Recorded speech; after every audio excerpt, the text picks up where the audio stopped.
അപ്പോൾ ഇത് വളരെയധികം കഷ്ടപ്പെട്ട് ചെയ്യുന്ന ഒരു വീഡിയോ ആണ്. ഒരുപാട് സമയം എടുത്ത് പ്രിപ്പയർ ചെയ്ത് ചെയ്യുന്ന വീഡിയോ ആണ്. അപ്പോൾ മര്യാദയ്ക്ക് വീഡിയോ മുഴുവൻ കണ്ട് ഇത് ലൈക്ക് ചെയ്തും ഷെയർ ചെയ്തും കൂടുതൽ ആളുകൾ കണ്ട് ഇത് മനസ്സിലാക്കാൻ ശ്രമിക്കുക. ഇല്ലയെന്നുണ്ടെങ്കിൽ നിങ്ങളെ പറ്റിക്കാൻ വേണ്ടി ആളുകൾ വരുമ്പോൾ നിങ്ങൾ ആ സംഗതിയിൽ വീണു പോകും. അപ്പോൾ പറ്റിക്കപ്പെടാതിരിക്കണം എന്ന് നിങ്ങൾക്കൊരു ആവശ്യമുണ്ടെന്നുണ്ടെങ്കിൽ, അങ്ങനെ ഒരു സംഗതി നിങ്ങൾ പ്രതീക്ഷിക്കുന്നുണ്ടെന്നുണ്ടെങ്കിൽ നിങ്ങളത് മര്യാദയ്ക്ക് കണ്ട് സപ്പോർട്ട് ചെയ്യുക. ഇല്ലയെന്നുണ്ടെങ്കിൽ നമുക്ക് മടുപ്പൊന്നും വരില്ല, ഇല്ലേ? വരുമോ പിങ്ക്? ചെറുതായിട്ട് വരാം, പക്ഷെ വരരുത്. നമ്മൾ തളരാൻ പാടില്ല രാമൻകുട്ടി. അല്ല, മെനക്കേടിനെ പറ്റി പറഞ്ഞപ്പോ നമ്മളിത് ഔട്ട്ഫിറ്റ് വരെ കാവ്യൊക്കെ ആക്കി വന്നിട്ടുണ്ട്. ശ്രദ്ധിച്ചില്ലെങ്കിലോ? അതെ.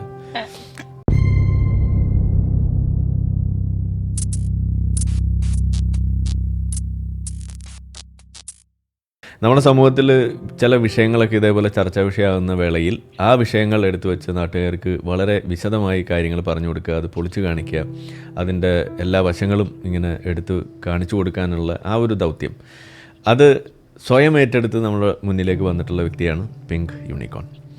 പിങ്ക് യൂണിക്കോൺ ചിലപ്പോൾ അതൊന്നും അറിഞ്ഞൊന്നും വരില്ല, പക്ഷെ നാട്ടുകാർ ആ രീതിയിലാണ് കണ്ടിരിക്കുന്നത്. അപ്പോൾ ഈ വിഷയം ഇന്നിപ്പോൾ നമ്മൾ എടുക്കുന്നത് ഈ PM ശ്രീ പദ്ധതിയും അതോടൊപ്പം അതിൽ പരാമർശിക്കപ്പെടുന്ന NEP പാഠ്യപദ്ധതി പരിഷ്കരണവുമായി കണക്ട് ചെയ്തിട്ടുള്ള കാര്യം, അതാണ് നമ്മളിന്ന് പരിശോധിക്കാൻ പോകുന്നത്.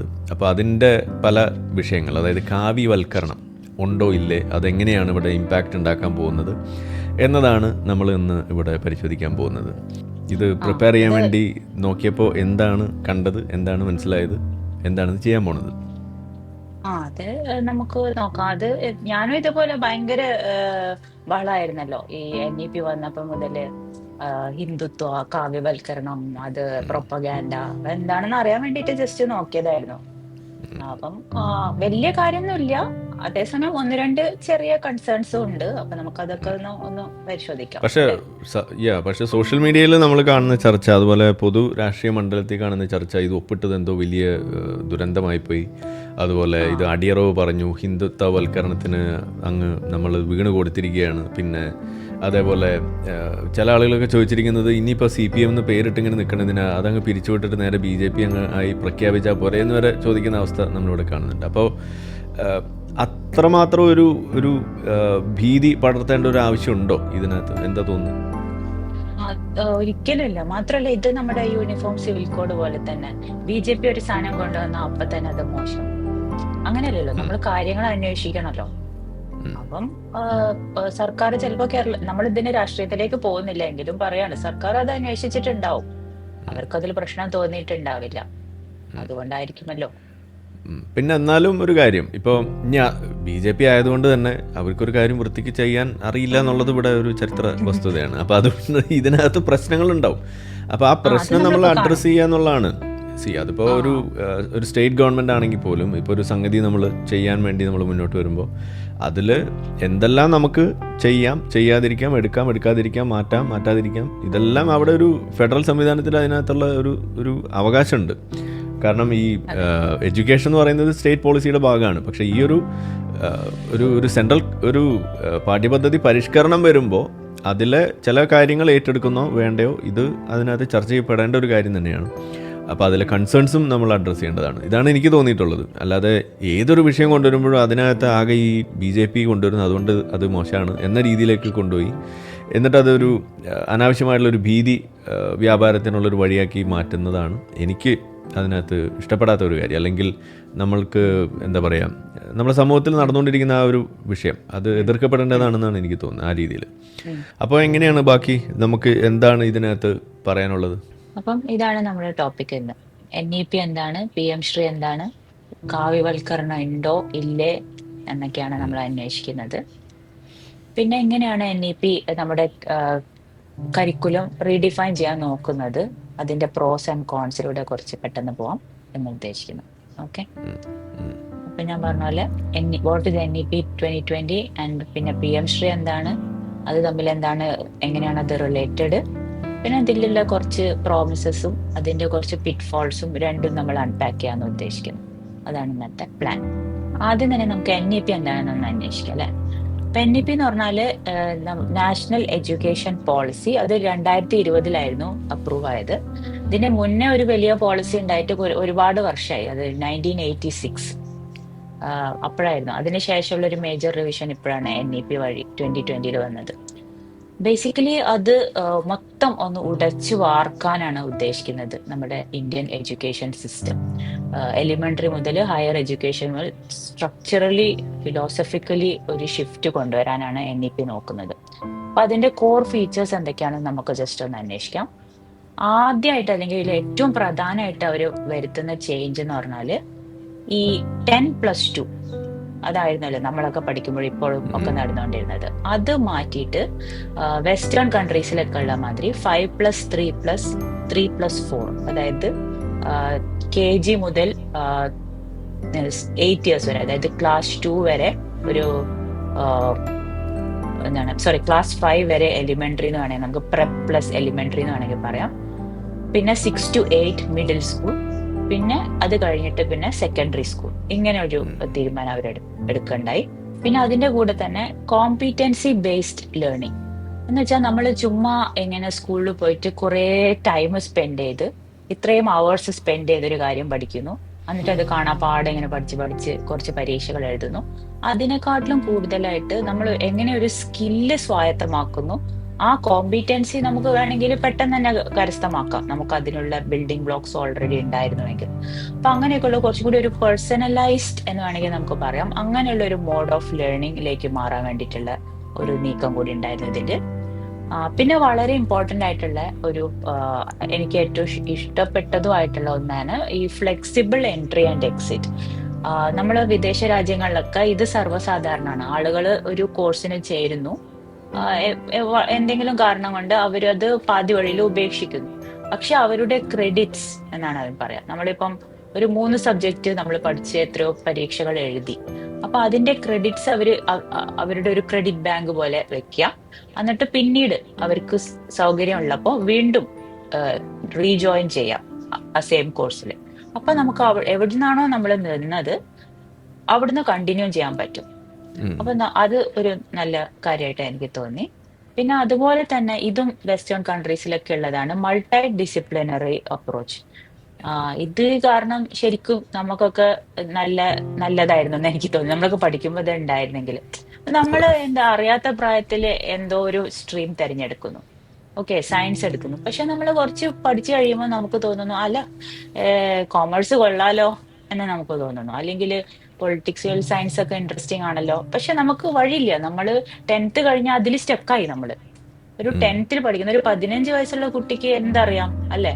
അപ്പൊ ഈ മൾട്ടി ഡിസിപ്ലിനറി അപ്രോച്ച് എന്ന് പറയുമ്പോൾ നമ്മൾ ഒരു സാധനത്തിൽ ജോയിൻ ചെയ്തു, അതിന്റെ കൂടെ തന്നെ നമുക്ക് വേണമെങ്കിൽ മറ്റ് സ്ട്രീംസിലുള്ള 1-2 സബ്ജക്ട്സ് ജസ്റ്റ് പിക്ക് ചെയ്തിട്ട് അതിൽ നമുക്ക് ഇൻട്രസ്റ്റ് ഉണ്ടോ എന്ന് നോക്കുകയും അതിൽ താല്പര്യം ഉണ്ടെങ്കിൽ അതിൽ കൂടുതൽ അതിലേക്ക് ആ മേഖലയിലേക്ക് മാറാനും.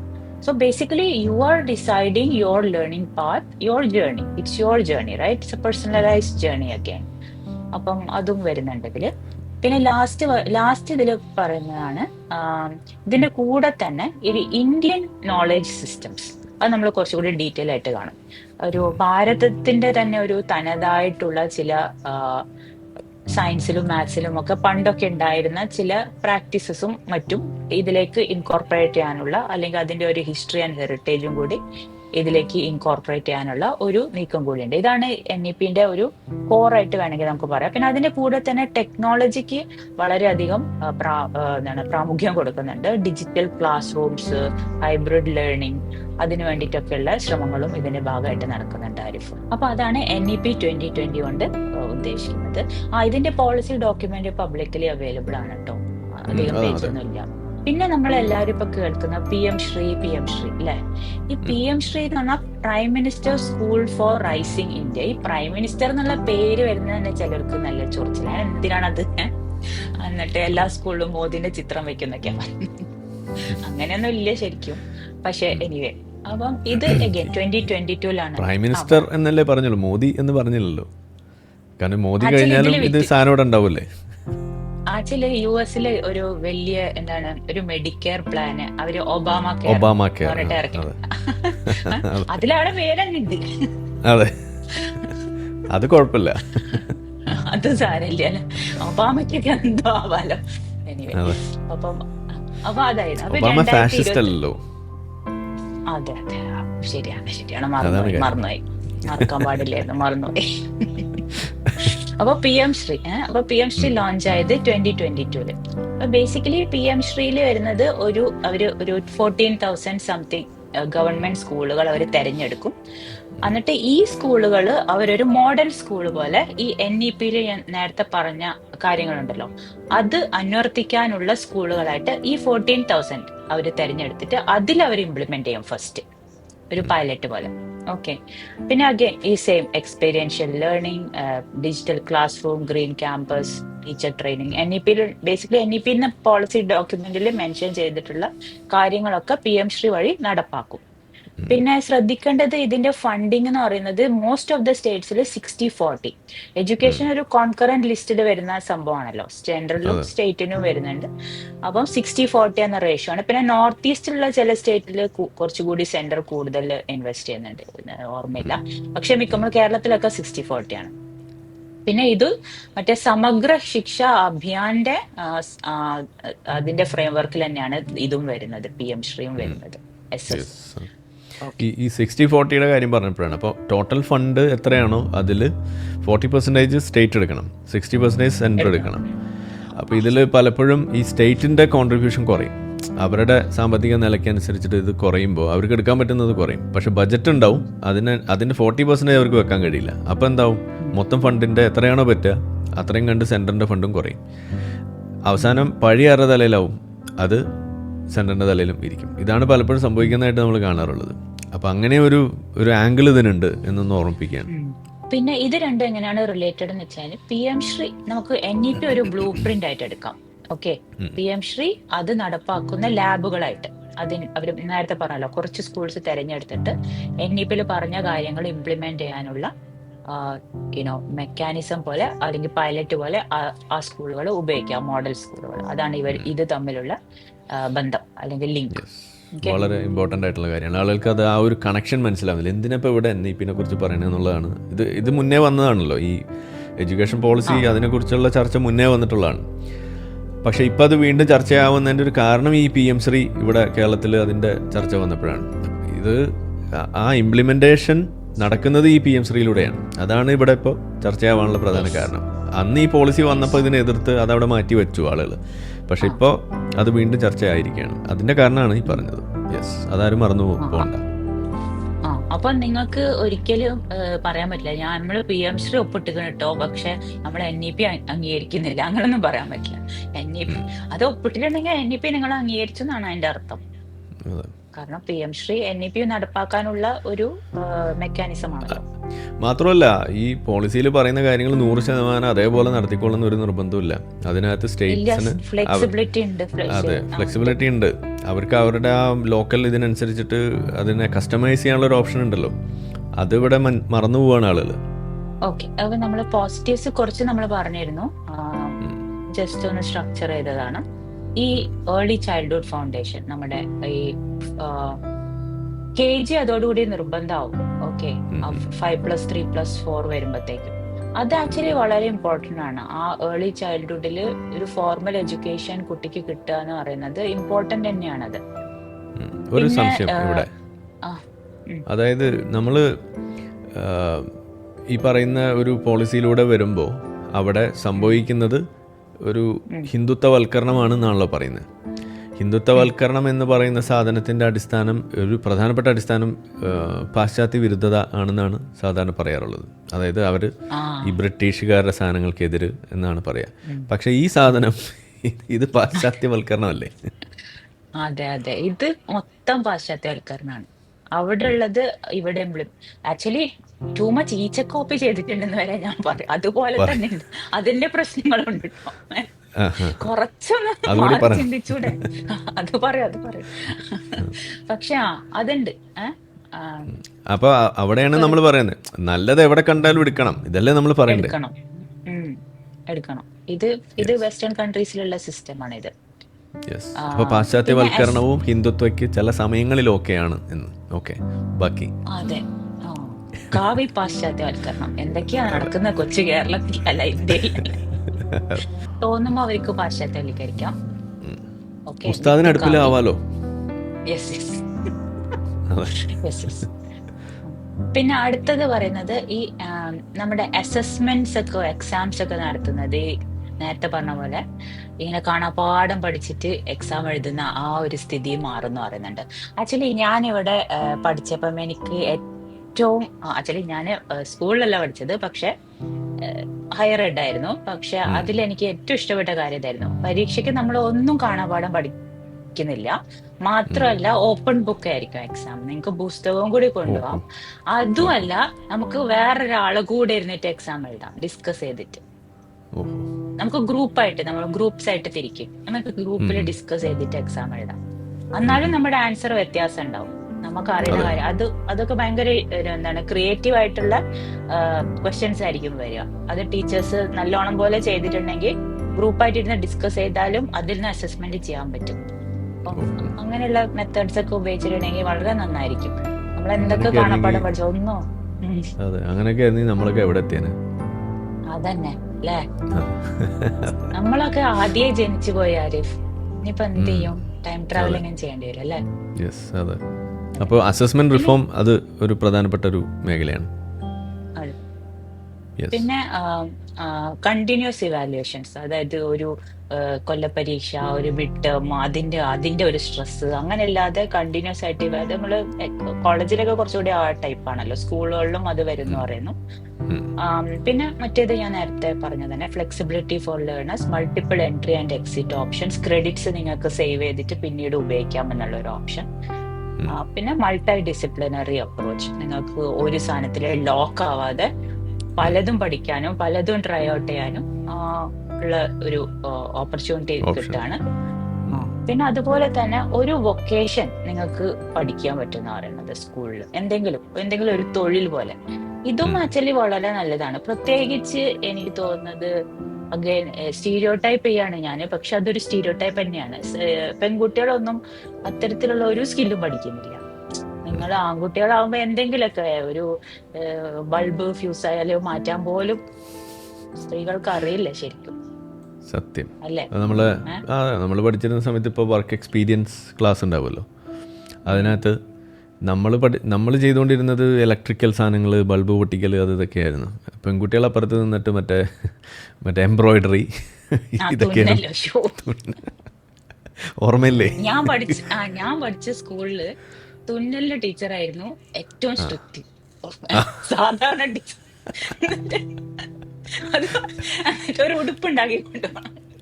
എന്നിട്ട് ഞാൻ രാത്രി 2 മണിക്ക് ഇരുന്നിട്ട് തുന്നി. ഉടുപ്പുണ്ടാക്കും. എന്നിട്ട് എന്റെ ഉമ്മ ചോദിക്കും, നിനക്ക് വട്ടാണോ അത് പഠിക്കാൻ? അതുവരെ ഉണ്ടായിട്ടുണ്ട്. അയ്യോ, തുന്നി തുന്നി മനുഷ്യന്റെ അടപ്പൂരി എന്ന് അതെ. പറഞ്ഞ പോലെയല്ലോ. അതേസമയം ഞങ്ങൾ തുന്നൽ പഠിച്ചിട്ടില്ല. ആ, നോട്ട് ദ പോയിന്റ്. ഓക്കെ, ഞാൻ അതെ. എന്നിട്ട് തുന്നൽ പഠിച്ചത് യൂട്യൂബ് നോക്കിയിട്ടാണ്. നമുക്ക് ആവശ്യം വന്നപ്പോൾ ഉം. യൂട്യൂബ് ഉള്ളതുകൊണ്ട് നമ്മൾ പഠിച്ചത്, അല്ലെങ്കിൽ എന്ത് ചെയ്യും?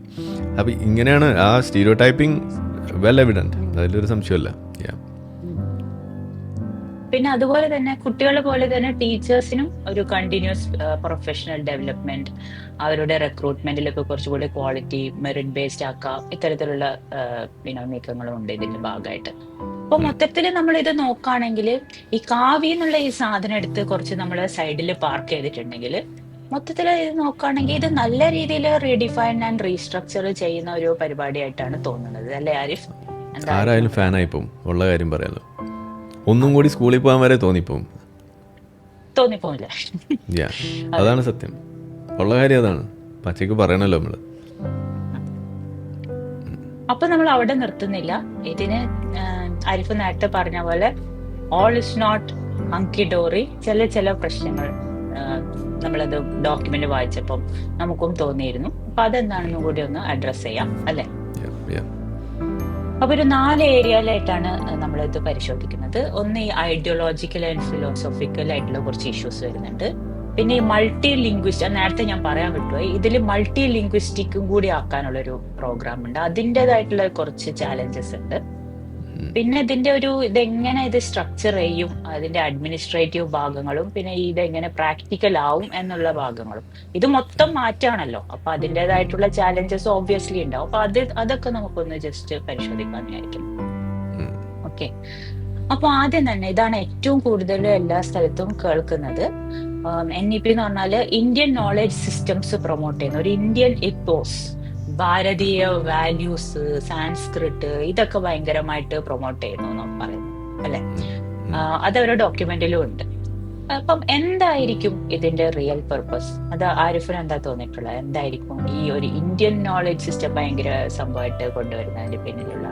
BJP ഗവൺമെൻറ് ഇത് കൊണ്ടുവരുമ്പോൾ BJP എന്ന് പറയുന്നത് അവർ കുറേയും കൂടി കൾച്ചറൽ റൂട്ട്സിന് വാല്യൂ കൊടുക്കുന്ന ഒരു രീതി അവർക്കുണ്ട്. അതെല്ലാ കാര്യത്തിലും നമ്മൾ കാണുന്നതാണ്. കാരണം അവരെ തന്നെ കാണുന്നത്, വിളിക്കുന്നത് അങ്ങനെയാണ്. അവർ ഭാരതീയത ഉയർത്തി വെക്കുന്ന ഒരു ഗ്രൂപ്പാണ്, അവർ മാത്രമേ അത് ചെയ്യുന്നുള്ളൂ എന്നതാണ് അവരുടെ ഒരു വലിയൊരു അവകാശവാദം. ഒന്നത്. രണ്ട്, കാലങ്ങളായിട്ട് ഇവിടെ നടന്നിട്ടുള്ള എഡ്യൂക്കേറ്റീവ് ആയിട്ടുള്ള എല്ലാ പ്രോഗ്രാംസിൻ്റെയും ഒരു പൊതു സ്വഭാവം എന്ന് പറയുന്നത് ഇന്ത്യൻ ആയിട്ടുള്ള സാധനങ്ങൾ മുഴുവൻ, അല്ലെങ്കിൽ ഇന്ത്യൻ ഹിസ്റ്ററിയിലെ പല കാര്യങ്ങളും അതിനകത്ത് ഇന്ത്യൻ ഒറിജിനായിട്ടുള്ള സംഭവങ്ങൾ, അതുപോലെയുള്ള കാര്യങ്ങൾ മുഴുവൻ മാറ്റിയിട്ട് കുറേ വിദേശ സംഗതികൾ അല്ലെങ്കിൽ അവരുടേതായിട്ടുള്ള സംഗതികൾ മാത്രം ഇവിടെ പ്രൊമോട്ട് ചെയ്യുന്ന ഒരു രീതി ഇവിടെ കണ്ടിട്ടുണ്ട് എന്നതാണ് അവരും കാണുന്ന ഒരു പരാതി, അവർ മുന്നോട്ട് വെക്കുന്ന ഒരു പരാതിയാണ്. അപ്പോൾ പല കാര്യത്തിലും, ഇപ്പോൾ നമ്മളുടെ ഫ്രീഡം സ്ട്രഗിൾ എടുത്താൽ പോലും, അല്ലെങ്കിൽ ഏത് സാധനം എടുത്തു കഴിഞ്ഞാലും അങ്ങനെ കാണാം. ഇനിയിപ്പോൾ മറ്റൊരു എക്സാമ്പിൾ പറയുകയാണെന്നുണ്ടെങ്കിൽ, ഇപ്പോൾ ഇസ്ലാമിക് ഗോൾഡൻ ഏജിനെ കുറിച്ചിട്ട് ഇന്ത്യയിൽ പഠിപ്പിക്കും. പക്ഷേ ഒരു ഇന്ത്യൻ കോൺട്രിബ്യൂഷൻ ഇൻ സയൻസ് എന്ന് പറയുന്ന സാധനം ഇന്ത്യക്കാർക്ക് അറിയില്ല. ഓക്കെ, അതേസമയം ഇത് കുറേ കഴിയുമ്പോൾ ചില ആളുകൾ വന്നിട്ട് പറയും. ഇന്നിപ്പോൾ പ്രത്യേകിച്ച് ഇപ്പോൾ നമ്മളുടെ ISRO ചെയർമാൻ പുള്ളി വന്നിരുന്നിട്ട് ചന്ദ്രയാൻ ദൗത്യത്തിനൊക്കെ ശേഷം ഇരുന്നിട്ട് പല കാര്യങ്ങളും പറയുമ്പോൾ പല ആളുകളും പുള്ളീനെ ഉടനെ സംഖ്യയാക്കി. ഇതാണ് നമ്മൾ കണ്ടത്. സംഗതി പുള്ളി പറയുന്നത് 100% നമുക്ക് ഉൾക്കൊള്ളാൻ കഴിയുന്ന കാര്യമില്ല. ഇപ്പോൾ ഹോമിയോനെ കുറിച്ചും ആയുർവേദത്തെക്കുറിച്ച് പറയുന്നതൊന്നും നമുക്ക് മുഴുവനായിട്ട് ഉൾക്കൊള്ളാനൊന്നും കഴിയില്ലെങ്കിൽ പോലും ചില കാര്യങ്ങൾ പറയുന്നത് പുള്ളി വസ്തുതയാണ്. ഇപ്പോൾ നമ്പറിംഗ് സിസ്റ്റം അതിനെക്കുറിച്ച് പറയുമ്പോൾ അതിനൊരു റൂട്ട് ഇന്ത്യയിലുണ്ട്. നമ്മൾ ആഗോളതലത്തിൽ ഉപയോഗിക്കുന്ന നമ്പറിംഗ് സിസ്റ്റം നമ്മൾ എടുത്തു കഴിയുമ്പോൾ അങ്ങനെ പറയുമ്പോൾ നമ്മൾ 0 കണ്ടുപിടിച്ച ഇന്ത്യക്കാരാണെന്ന് മാത്രമേ നമുക്കറിയുള്ളൂ. അതെന്താണ് അതിൻ്റെ സിഗ്നിഫിക്കൻസ് എന്നോ അങ്ങനെയൊന്നും നമ്മൾ പഠിക്കാറില്ല. അങ്ങനെ പല മേഖലയിൽ പോയാലും ഇപ്പോൾ ഈ മെഡിക്കൽ സയൻസ് പറയുമ്പോൾ ആയുർവേദം ഇന്ന് വലിയൊരു സംഭവമായിട്ടാണ് ആളുകൾ അവതരിപ്പിക്കുക. അതിനവർ കാരണം പറയുന്നത് ശുശ്രുതൻ ചരകനൊക്കെ ഇവിടുന്നാണ് വന്നത്, സർജറിയുടെ സംഗതികളൊക്കെ ഇവിടുന്നാണ് പോയത് എന്നാണ് പറയുക. പക്ഷേ ആ പറച്ചിലിൽ ഉള്ള അപകടം എന്താണെന്ന് പറഞ്ഞു കഴിഞ്ഞാൽ ഇന്ന് അതൊരു ഫാസിനേഷൻ ആക്കിയിട്ട് മാറ്റുകയാണ്. ആ ഫാസിനേഷൻ്റെ പുറത്ത് എന്ത് സംഭവിക്കും? ചരകനത് കണ്ടുപിടിച്ചത് അതേപോലെയാണ് ഇന്ന് അപ്ലൈ ചെയ്യുന്നത്. അപ്പോൾ ദെർഫോർ അതും ഇതും കറക്റ്റാണ് എന്നുള്ളൊരു രീതിയിലേക്ക് പോവുകയും ഇതൊരു ഹിസ്റ്ററിക്കൽ ഒരു ഒക്കറൻസ് എന്നുള്ളതിനേക്കാൾ ഉപരി, ഒരു മ്യൂസിയത്തിൽ ഇരിക്കേണ്ട ഒരു സാധനം എന്നുള്ളതിനേക്കാൾ ഉപരി ഇത് ഇന്നും ശരിയാണ് എന്നുള്ള രീതിയിൽ പറയും. അതൊരു പാരലൽ സിസ്റ്റമായിട്ട് കൊണ്ടുപോകുന്ന ഒരു അവസ്ഥയിലേക്ക് വരെ കൊണ്ടെത്തിക്കുന്നു. ഇതാണ് ഇതിൻ്റെ ഒരു പ്രോബ്ലം. അപ്പോൾ മൊത്തത്തിൽ അറിയേണ്ടത് ഒരാവശ്യമാണ് ഇത്തരം കാര്യങ്ങളെക്കുറിച്ച്. ഒരു ഹിസ്റ്ററി, ഇതിൻ്റെ റൂട്ട്സ്, ഇതെല്ലാം ഇന്ത്യൻ സംഗതികളെക്കുറിച്ച് അറിയേണ്ടത് ഒരാവശ്യമാണ്. അത് ഇതുവരെ ചെയ്തിരുന്നില്ല, കാര്യമായ രീതിയിൽ ചെയ്തിരുന്നില്ല. പക്ഷേ ഇവരത് ചെയ്യുമ്പോൾ ഇത് ഓവർഡു ചെയ്യുന്നു എന്നതാണ് എനിക്കിതിനകത്ത് തോന്നുന്നൊരു കാര്യം. അപ്പോൾ അവിടെ ഒരു കട്ടിങ് നമുക്ക് ആവശ്യമായിട്ട് വരുമെന്നാണ് എനിക്ക് തോന്നുന്നത്. ശരിയാണ്, ഞാൻ അഗ്രി ചെയ്യുന്നത്. അപ്പം ഇതില് അതന്നെയാണ്, ഇപ്പൊ ആയുർവേദത്തിന്റെ എക്സാമ്പിൾ എടുത്താൽ തന്നെ നമുക്ക് അത് ക്ലിയർ ആയിട്ട് മനസ്സിലാവും. അപ്പം ഇപ്പോഴത്തെ നോളജ് എങ്ങനെയാണ് ആ ഒരു എപ്പിസ്റ്റമോളജിക്കൽ പ്രോഗ്രസ് ഉണ്ടായത്? ഓക്കെ, മോഡേൺ സയന്റിഫിക് മെത്തേഡ്സ് ഉണ്ടാവുന്നതിന് മുന്നേ ആണല്ലോ ഇതൊക്കെ ഉണ്ടായത്. അപ്പൊ അതിൽ നിന്ന് നമുക്ക് അതിന്റെ പൊള്ളത്തരങ്ങളും മനസ്സിലാക്കാനുള്ള ഒരു അവസരമായിട്ടും വരാലോ ഇത് പഠിപ്പിച്ചാല്. അല്ല, ഇതിനെപ്പറ്റി പറയാതിരുന്നാല് അല്ലേ അത് എന്തോ പിന്നീട് കേൾക്കുമ്പോൾ ആരും പറഞ്ഞ അതെന്തോ അത് ഭയങ്കര സംഭവമാണ്. അതേസമയത്ത് നമ്മള് ആദ്യം തന്നെ കേൾക്കാണ്, അതിന്റെ കൂടെ തന്നെ എന്താണ് ശരിയെന്ന് കൂടി അതിന്റെ കൂടെ തന്നെ കേൾക്കുമ്പോൾ നമുക്കത് മനസ്സിലാവും. ഇത് ഫുള്ളും മണ്ടത്തരായിരുന്നു, അപ്പം ശരിയല്ല, ഇതല്ല സയന്റിഫിക് എന്ന് കൂടി മനസ്സിലാവുമ്പോൾ അവിടെ ക്രിട്ടിക്കൽ തിങ്കിങ് ഇൻക്രീസ് ചെയ്യാനുള്ള ഒരു വഴിയും കൂടി ആവുമെന്നാണ് തോന്നുന്നത് അല്ലേ? യെസ്, അതായത് ആ സയൻസിന്റെ ഒരു പൊതു സ്വഭാവം എന്ന് പറയുന്നത് എന്താണ്? ഒരു ശരിയിൽ കൂടുതൽ ശരികളിലേക്ക് പോകാന്നുള്ളതാണ്. ഓക്കെ, അപ്പോൾ അത് ഓരോ കാലഘട്ടത്തിൽ അവൈലബിൾ ആയിട്ടുള്ള റിസോഴ്സസ് വെച്ച് അന്നത്തെ അന്ന് നമുക്ക് ചെയ്യാൻ പറ്റുന്ന പല ലിമിറ്റേഷൻസ് ഉണ്ട്. ആ ലിമിറ്റേഷനിൽ നിന്നുകൊണ്ട് എത്രമാത്രം അവർ ചെയ്തു, ഇതാണ് നമ്മൾ നോക്കുന്നത്. എന്നിട്ട് അടുത്ത ഒരു കാലഘട്ടം വരുമ്പോൾ ആ ലിമിറ്റേഷൻ ഓവർകം ചെയ്യുന്നൊരു സംഗതി വരുമ്പോൾ പഴയത് എടുത്തു വെച്ച് അതിൽ എത്രത്തോളം അവർക്ക് പിന്നെയും മുന്നോട്ട് പോകാൻ കഴിഞ്ഞു. ഇങ്ങനെ സ്റ്റെപ്പ് ബൈ സ്റ്റെപ്പായിട്ടാണ് അത് ഒരു ലാഡർ കണക്കെയാണ് അത് പോകുന്നത്. ഇപ്പോൾ നമ്മൾ പറയുന്ന മെഡിക്കൽ സയൻസിലെ വിഷയം പോലും എടുത്ത് പറയുകയാണെന്നുണ്ടെങ്കിൽ ഇതായിരിക്കില്ല ഒരു 10-20 വർഷം കഴിയുമ്പോൾ നമ്മൾ കാണാൻ പോകുന്നത്. ഇതിൽ ഒരുപാട് അപ്ഡേഷൻസ് വരും, ഇതിൽ ഒരുപാട് കാര്യങ്ങൾ മുന്നോട്ട് പോകും. ഇന്ന് പറയുന്ന കാര്യത്തേക്കാൾ ചില കാര്യങ്ങൾ ഒബ്സലീറ്റ് ആവും, ഇത് വേണ്ടാന്ന് തന്നെ വരും. അപ്പോൾ അങ്ങനെയൊക്കെ വരുന്നത് എങ്ങനെയാണ്? ഇന്നത് തെറ്റാണെന്നല്ല അതിൻ്റെ അർത്ഥം. ഇന്നത് ഈ രീതിയിലേ നമുക്ക് ചെയ്യാൻ പറ്റുന്നുള്ളൂ. ഇത് സയൻസിൻ്റെ മെത്തേഡ്സ് ഉപയോഗിച്ചുകൊണ്ട് നമ്മൾ ഇന്നത് പരമാവധി അത് നമുക്ക് ഉപയോഗപ്പെടുന്ന രീതിയിൽ ചെയ്തുകൊണ്ട് പോകുന്നു. കുറച്ച് കഴിയുമ്പോൾ കുറച്ചുകൂടി ബെറ്റർ ആയിട്ട് പോകും. ഇതാണെങ്കിലും സംഭവിക്കുന്നത്. അപ്പോൾ അങ്ങനെ വരുമ്പോൾ ഇതിന് നമ്മൾ ഉപയോഗിക്കേണ്ട വാക്ക് എന്ന് പറയുന്നത് പ്രോട്ടോ സയൻസ് എന്നുള്ളൊരു വാക്ക് തന്നെ അവിടെ വരുന്നുണ്ട്. അതായത് സയൻസിൻ്റെ മെത്തഡോളജിയും അതുപോലുള്ള സംഗതികളൊക്കെ വരുന്നതിന് മുന്നേ ഉണ്ടായിരുന്ന ഒരു ഗ്രൂപ്പ് ഓഫ് കാര്യങ്ങൾ, അത് നമ്മൾ ആ രീതിയിൽ കണ്ടാൽ മതി എന്നാണ് എൻ്റെ ഒരു അഭിപ്രായം. അപ്പോൾ അവിടെ ആ ഫാസിനേഷൻ വരില്ല. ഓക്കെ, ഇപ്പോൾ നമ്മളിപ്പോൾ ഒരു ഉദാഹരണം പറയും, ഇപ്പോൾ ഹിപ്പോക്രാറ്റസിനെ കുറിച്ച് പറയുന്നു, അല്ലെങ്കിൽ നമ്മൾ ഇബ്നു സീന അല്ലെങ്കിൽ അബിസിന എന്ന് പറയുന്ന ആളെക്കുറിച്ച് പറയുന്നു, അല്ലെങ്കിൽ ഇപ്പോൾ ഗാലനെ കുറിച്ച് പറയുന്നു. ഇതൊക്കെ പറയുമ്പോൾ നമുക്കറിയാം എവിടെയാണ് ഹിപ്പോക്രാറ്റസ് ഈ ഫോർ ഹ്യൂമർ എന്ന് പറയുന്ന ഒരു കൺസെപ്റ്റ് കൊണ്ടുവരുന്നു, ഈ ബ്ലഡ് ബൈൽ എന്നൊക്കെ പറഞ്ഞ സാധനങ്ങൾ. ഇന്ന് നമ്മളത് എടുക്കുന്നില്ല ആ സാധനം. പക്ഷേ അസുഖങ്ങൾക്ക് കാരണം ദൈവികമായ സംഗതികളായിരുന്നു, സ്പിരിറ്റ് ആയിരുന്നു എന്നൊക്കെ പറഞ്ഞു നടന്നിരുന്ന ആ കാലഘട്ടത്തിൽ നിന്ന് മാറിയിട്ട് അത് ബ്ലഡും ബൈലും ഒക്കെ ആണെന്ന് പറയുന്ന ഒരു സംഭവത്തിലേക്ക് വരിക എന്ന് പറയുന്നത് അന്ന് അതൊരു വലിയൊരു പാരഡൈം ഷിഫ്റ്റാണത് ആ ഒരു കാലഘട്ടത്തിൽ. അവിടെയാണ് അതിൻ്റെ ആ വാല്യൂ എടുക്കുന്നത്. എന്ന് വെച്ച് ഇന്നത് ശരിയാണെന്നാണോ പറയുന്നത്? അല്ല. പക്ഷേ ഇന്നും അത് ശരിയാണെന്ന് പറഞ്ഞു നടക്കുന്ന ആളുകളുണ്ട്. അതാണ് ഈ അക്യുപങ്ക്ചറുകാർ ചെയ്യുന്നത്. ഈ ചൈനീസ് മെഡിസിനിൽ നടക്കുന്ന പലതും അതൊക്കെയാണ്. അപ്പോൾ അവിടെയാണ് ആ വ്യത്യാസം നമ്മൾ തിരിച്ചറിയേണ്ടത്. അപ്പോൾ പഠിക്കുന്ന സമയത്ത് നമ്മളത് പഠിക്കണം. ഇന്നത് ഉപയോഗിക്കുമ്പോൾ അത് സ്യൂഡോ സയൻസ് ആവുന്നത് എങ്ങനെയാണെന്നുള്ളതും കൂടി നമ്മൾ പഠിക്കണം. അപ്പോൾ ഈ പാഠ്യപദ്ധതിയിൽ സ്യൂഡോ സയൻസ് എന്ന് പറയുന്ന ഒരു സാധനം കൂടി ഇൻകോപ്പറേറ്റ് ചെയ്യാനുള്ളൊരു വഴിയാണ് സത്യത്തിൽ ഇതിലൂടെ സംജാതമാകുന്നത്. പക്ഷേ അത് നമുക്കിവിടെ കാണുന്നില്ല എന്നുള്ളതാണ്.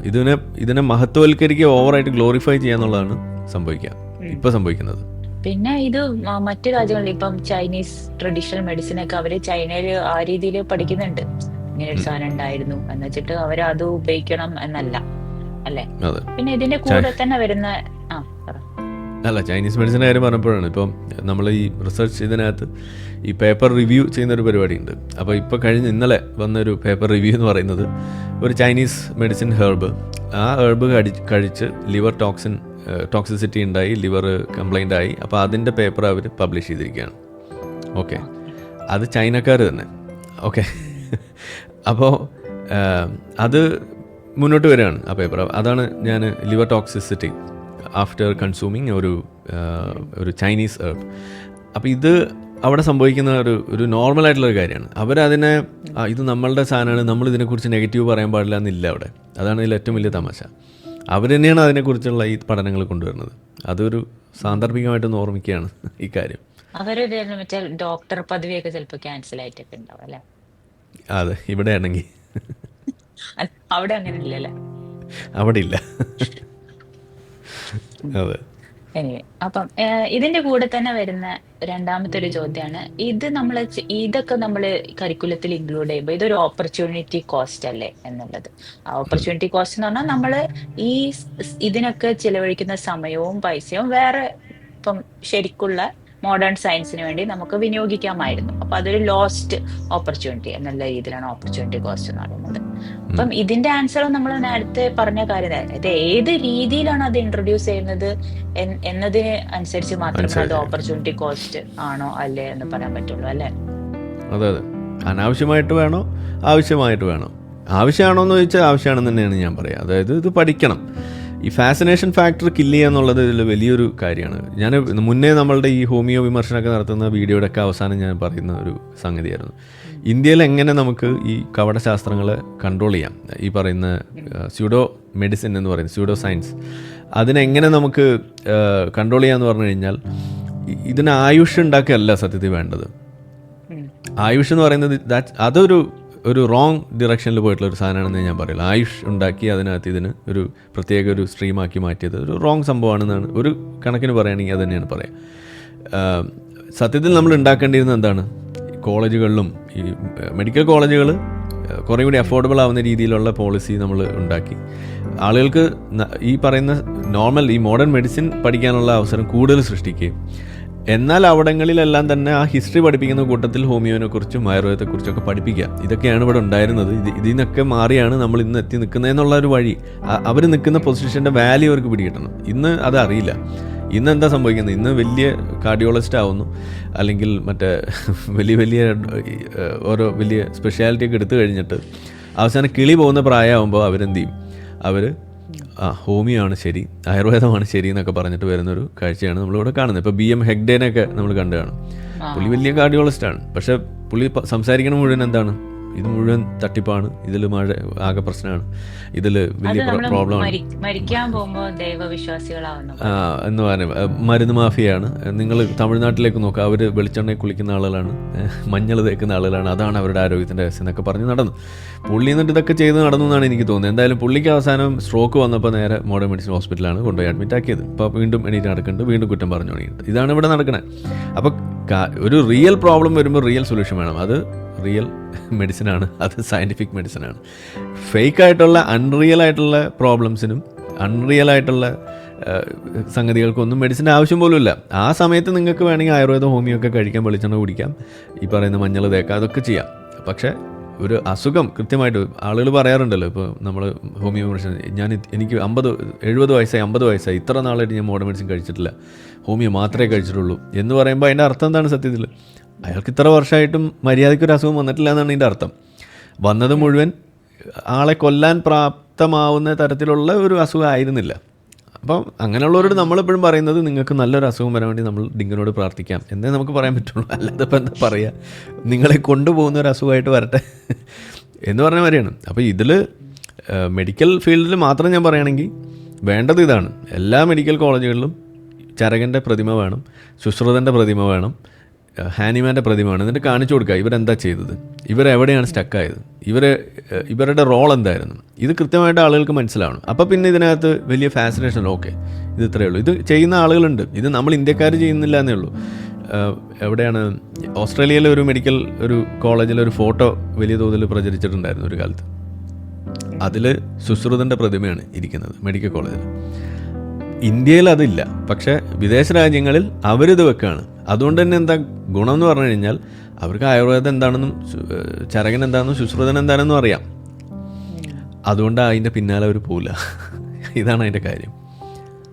ആക്ച്വലി ഇത് ആരിഫ എക്സ്പ്ലെയിൻ ചെയ്യുമ്പോഴാണ് എനിക്ക് തോന്നുന്നത്, ഇത് എക്സ്പ്ലെയിൻ ചെയ്യാൻ ഇപ്പോൾ കേരളത്തിൽ ഏറ്റവും ക്വാളിഫൈഡ് ആയിട്ടുള്ള ആള് ചിലപ്പോൾ ആരിഫായിരിക്കും.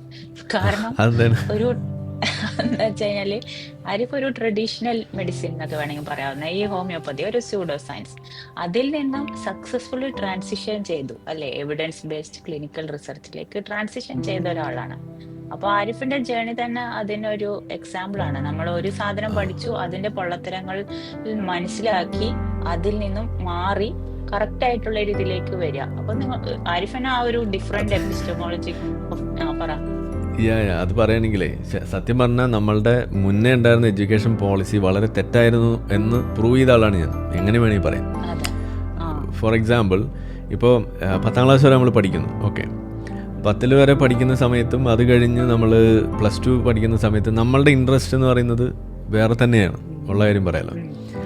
+2 കഴിഞ്ഞ് എൻട്രൻസ് എല്ലാവരും പോകുന്നു, ഞാനും പോകുന്നു, ഇങ്ങനെയാണ് നമ്മൾ പോണത്. പക്ഷെ നമുക്കിഷ്ടം അതായിരുന്നില്ല.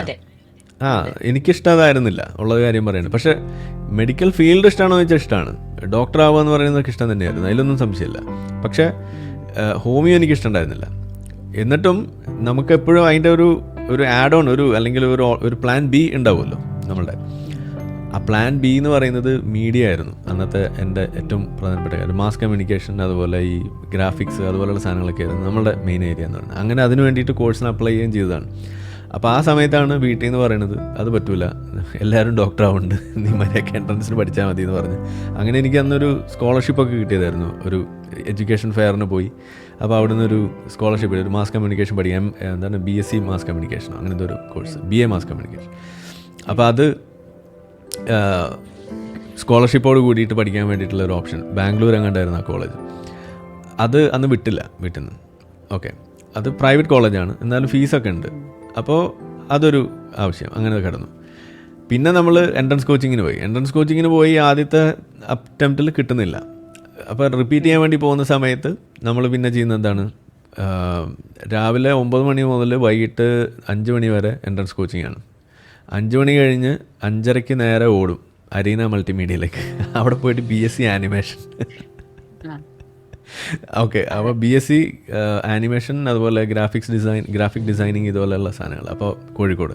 അപ്പോൾ അവിടെ പോകും. അപ്പോൾ എല്ലാവരും അടുത്ത ദിവസത്തെ ഹോംവർക്ക് എന്നൊക്കെ പറഞ്ഞ് ഓടുന്ന സമയത്ത് നമ്മൾ നേരെ അരീന മൾട്ടിമീഡിയയിലേക്കാണ് പോകുന്നത്. അപ്പോൾ ഇത് പോകുന്ന സമയത്തുള്ള അവസ്ഥ എന്താ, വീട്ടിൽ അതിനും കച്ചറ. എന്തിനാ ഇതിനൊക്കെ പോകുന്നത്, ഇതൊക്കെ ഇതൊന്നും നിന്നെപ്പോലെ പഠിക്കുന്ന കുട്ടികൾ ഇതൊന്നും പഠിക്കേണ്ട കാര്യമില്ല എന്നൊക്കെ പറഞ്ഞ് അവസാനം അതും നമ്മളെ കൊണ്ട് ഉപേക്ഷിക്കുന്ന അവസ്ഥയിലേക്ക്. എന്ന് വെച്ചാൽ കുറേ കഴിഞ്ഞപ്പോൾ BHMS കിട്ടി, അതുകൂടി പിന്നെ അത് നിന്ന്. അങ്ങനെ അതൊക്കെ കഴിഞ്ഞ് BHMS കയറി ഹോമിയോ പഠിച്ചു, ഹോമിയോ ഉപേക്ഷിച്ചു. അങ്ങനെ നിൽക്കുമ്പോൾ ഒരു ദിവസം ഉണ്ട് എനിക്കൊരു കോൾ വരുന്നു. ഹലോ എവിടെ നിന്നാണ്? അരീന മൾട്ടിമീഡിയ എന്നാണ്. എന്താ വിളിച്ചത്? ഒരു പൂർവ്വ വിദ്യാർത്ഥി സംഗമമുണ്ട്. എന്നോടോ ബാല? ഞാൻ എന്നെ തന്നെ വിളിക്കണം.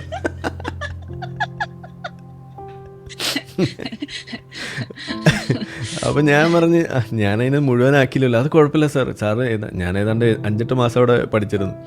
2 വർഷത്തെ കോഴ്സാണ്. 8 മാസം പഠിച്ചിട്ടാണ് പോരുന്നത്. അപ്പോൾ ആ 8 മാസം ഇപ്പോഴും അവർ നമ്മളെ സ്റ്റുഡൻ്റായിട്ട് കൽപ്പിക്കണം. മീൻസ് ഈ പറഞ്ഞ മാതിരി ക്രെഡിറ്റ് അവിടെ അവർ കീപ്പ് ചെയ്യുന്നുണ്ട്. അപ്പോൾ വേണമെങ്കിൽ തുടരാം എന്നൊക്കെയാണ് അവർ പറയുന്നത്. പക്ഷെ ഞാൻ പിന്നെ ആ വഴിക്ക് പോയിട്ടില്ല. ഇത് സംഭവിക്കുന്ന ഒരു 2020-ലാണ് ഈ കോൾ വരുന്നത്. ആ സമയമാകുമ്പോഴേക്കും നമ്മളിങ്ങനെ കുളം തോണ്ടി നിൽക്കുകയാണ് ഈ സാധനമൊക്കെ പോയിട്ട്.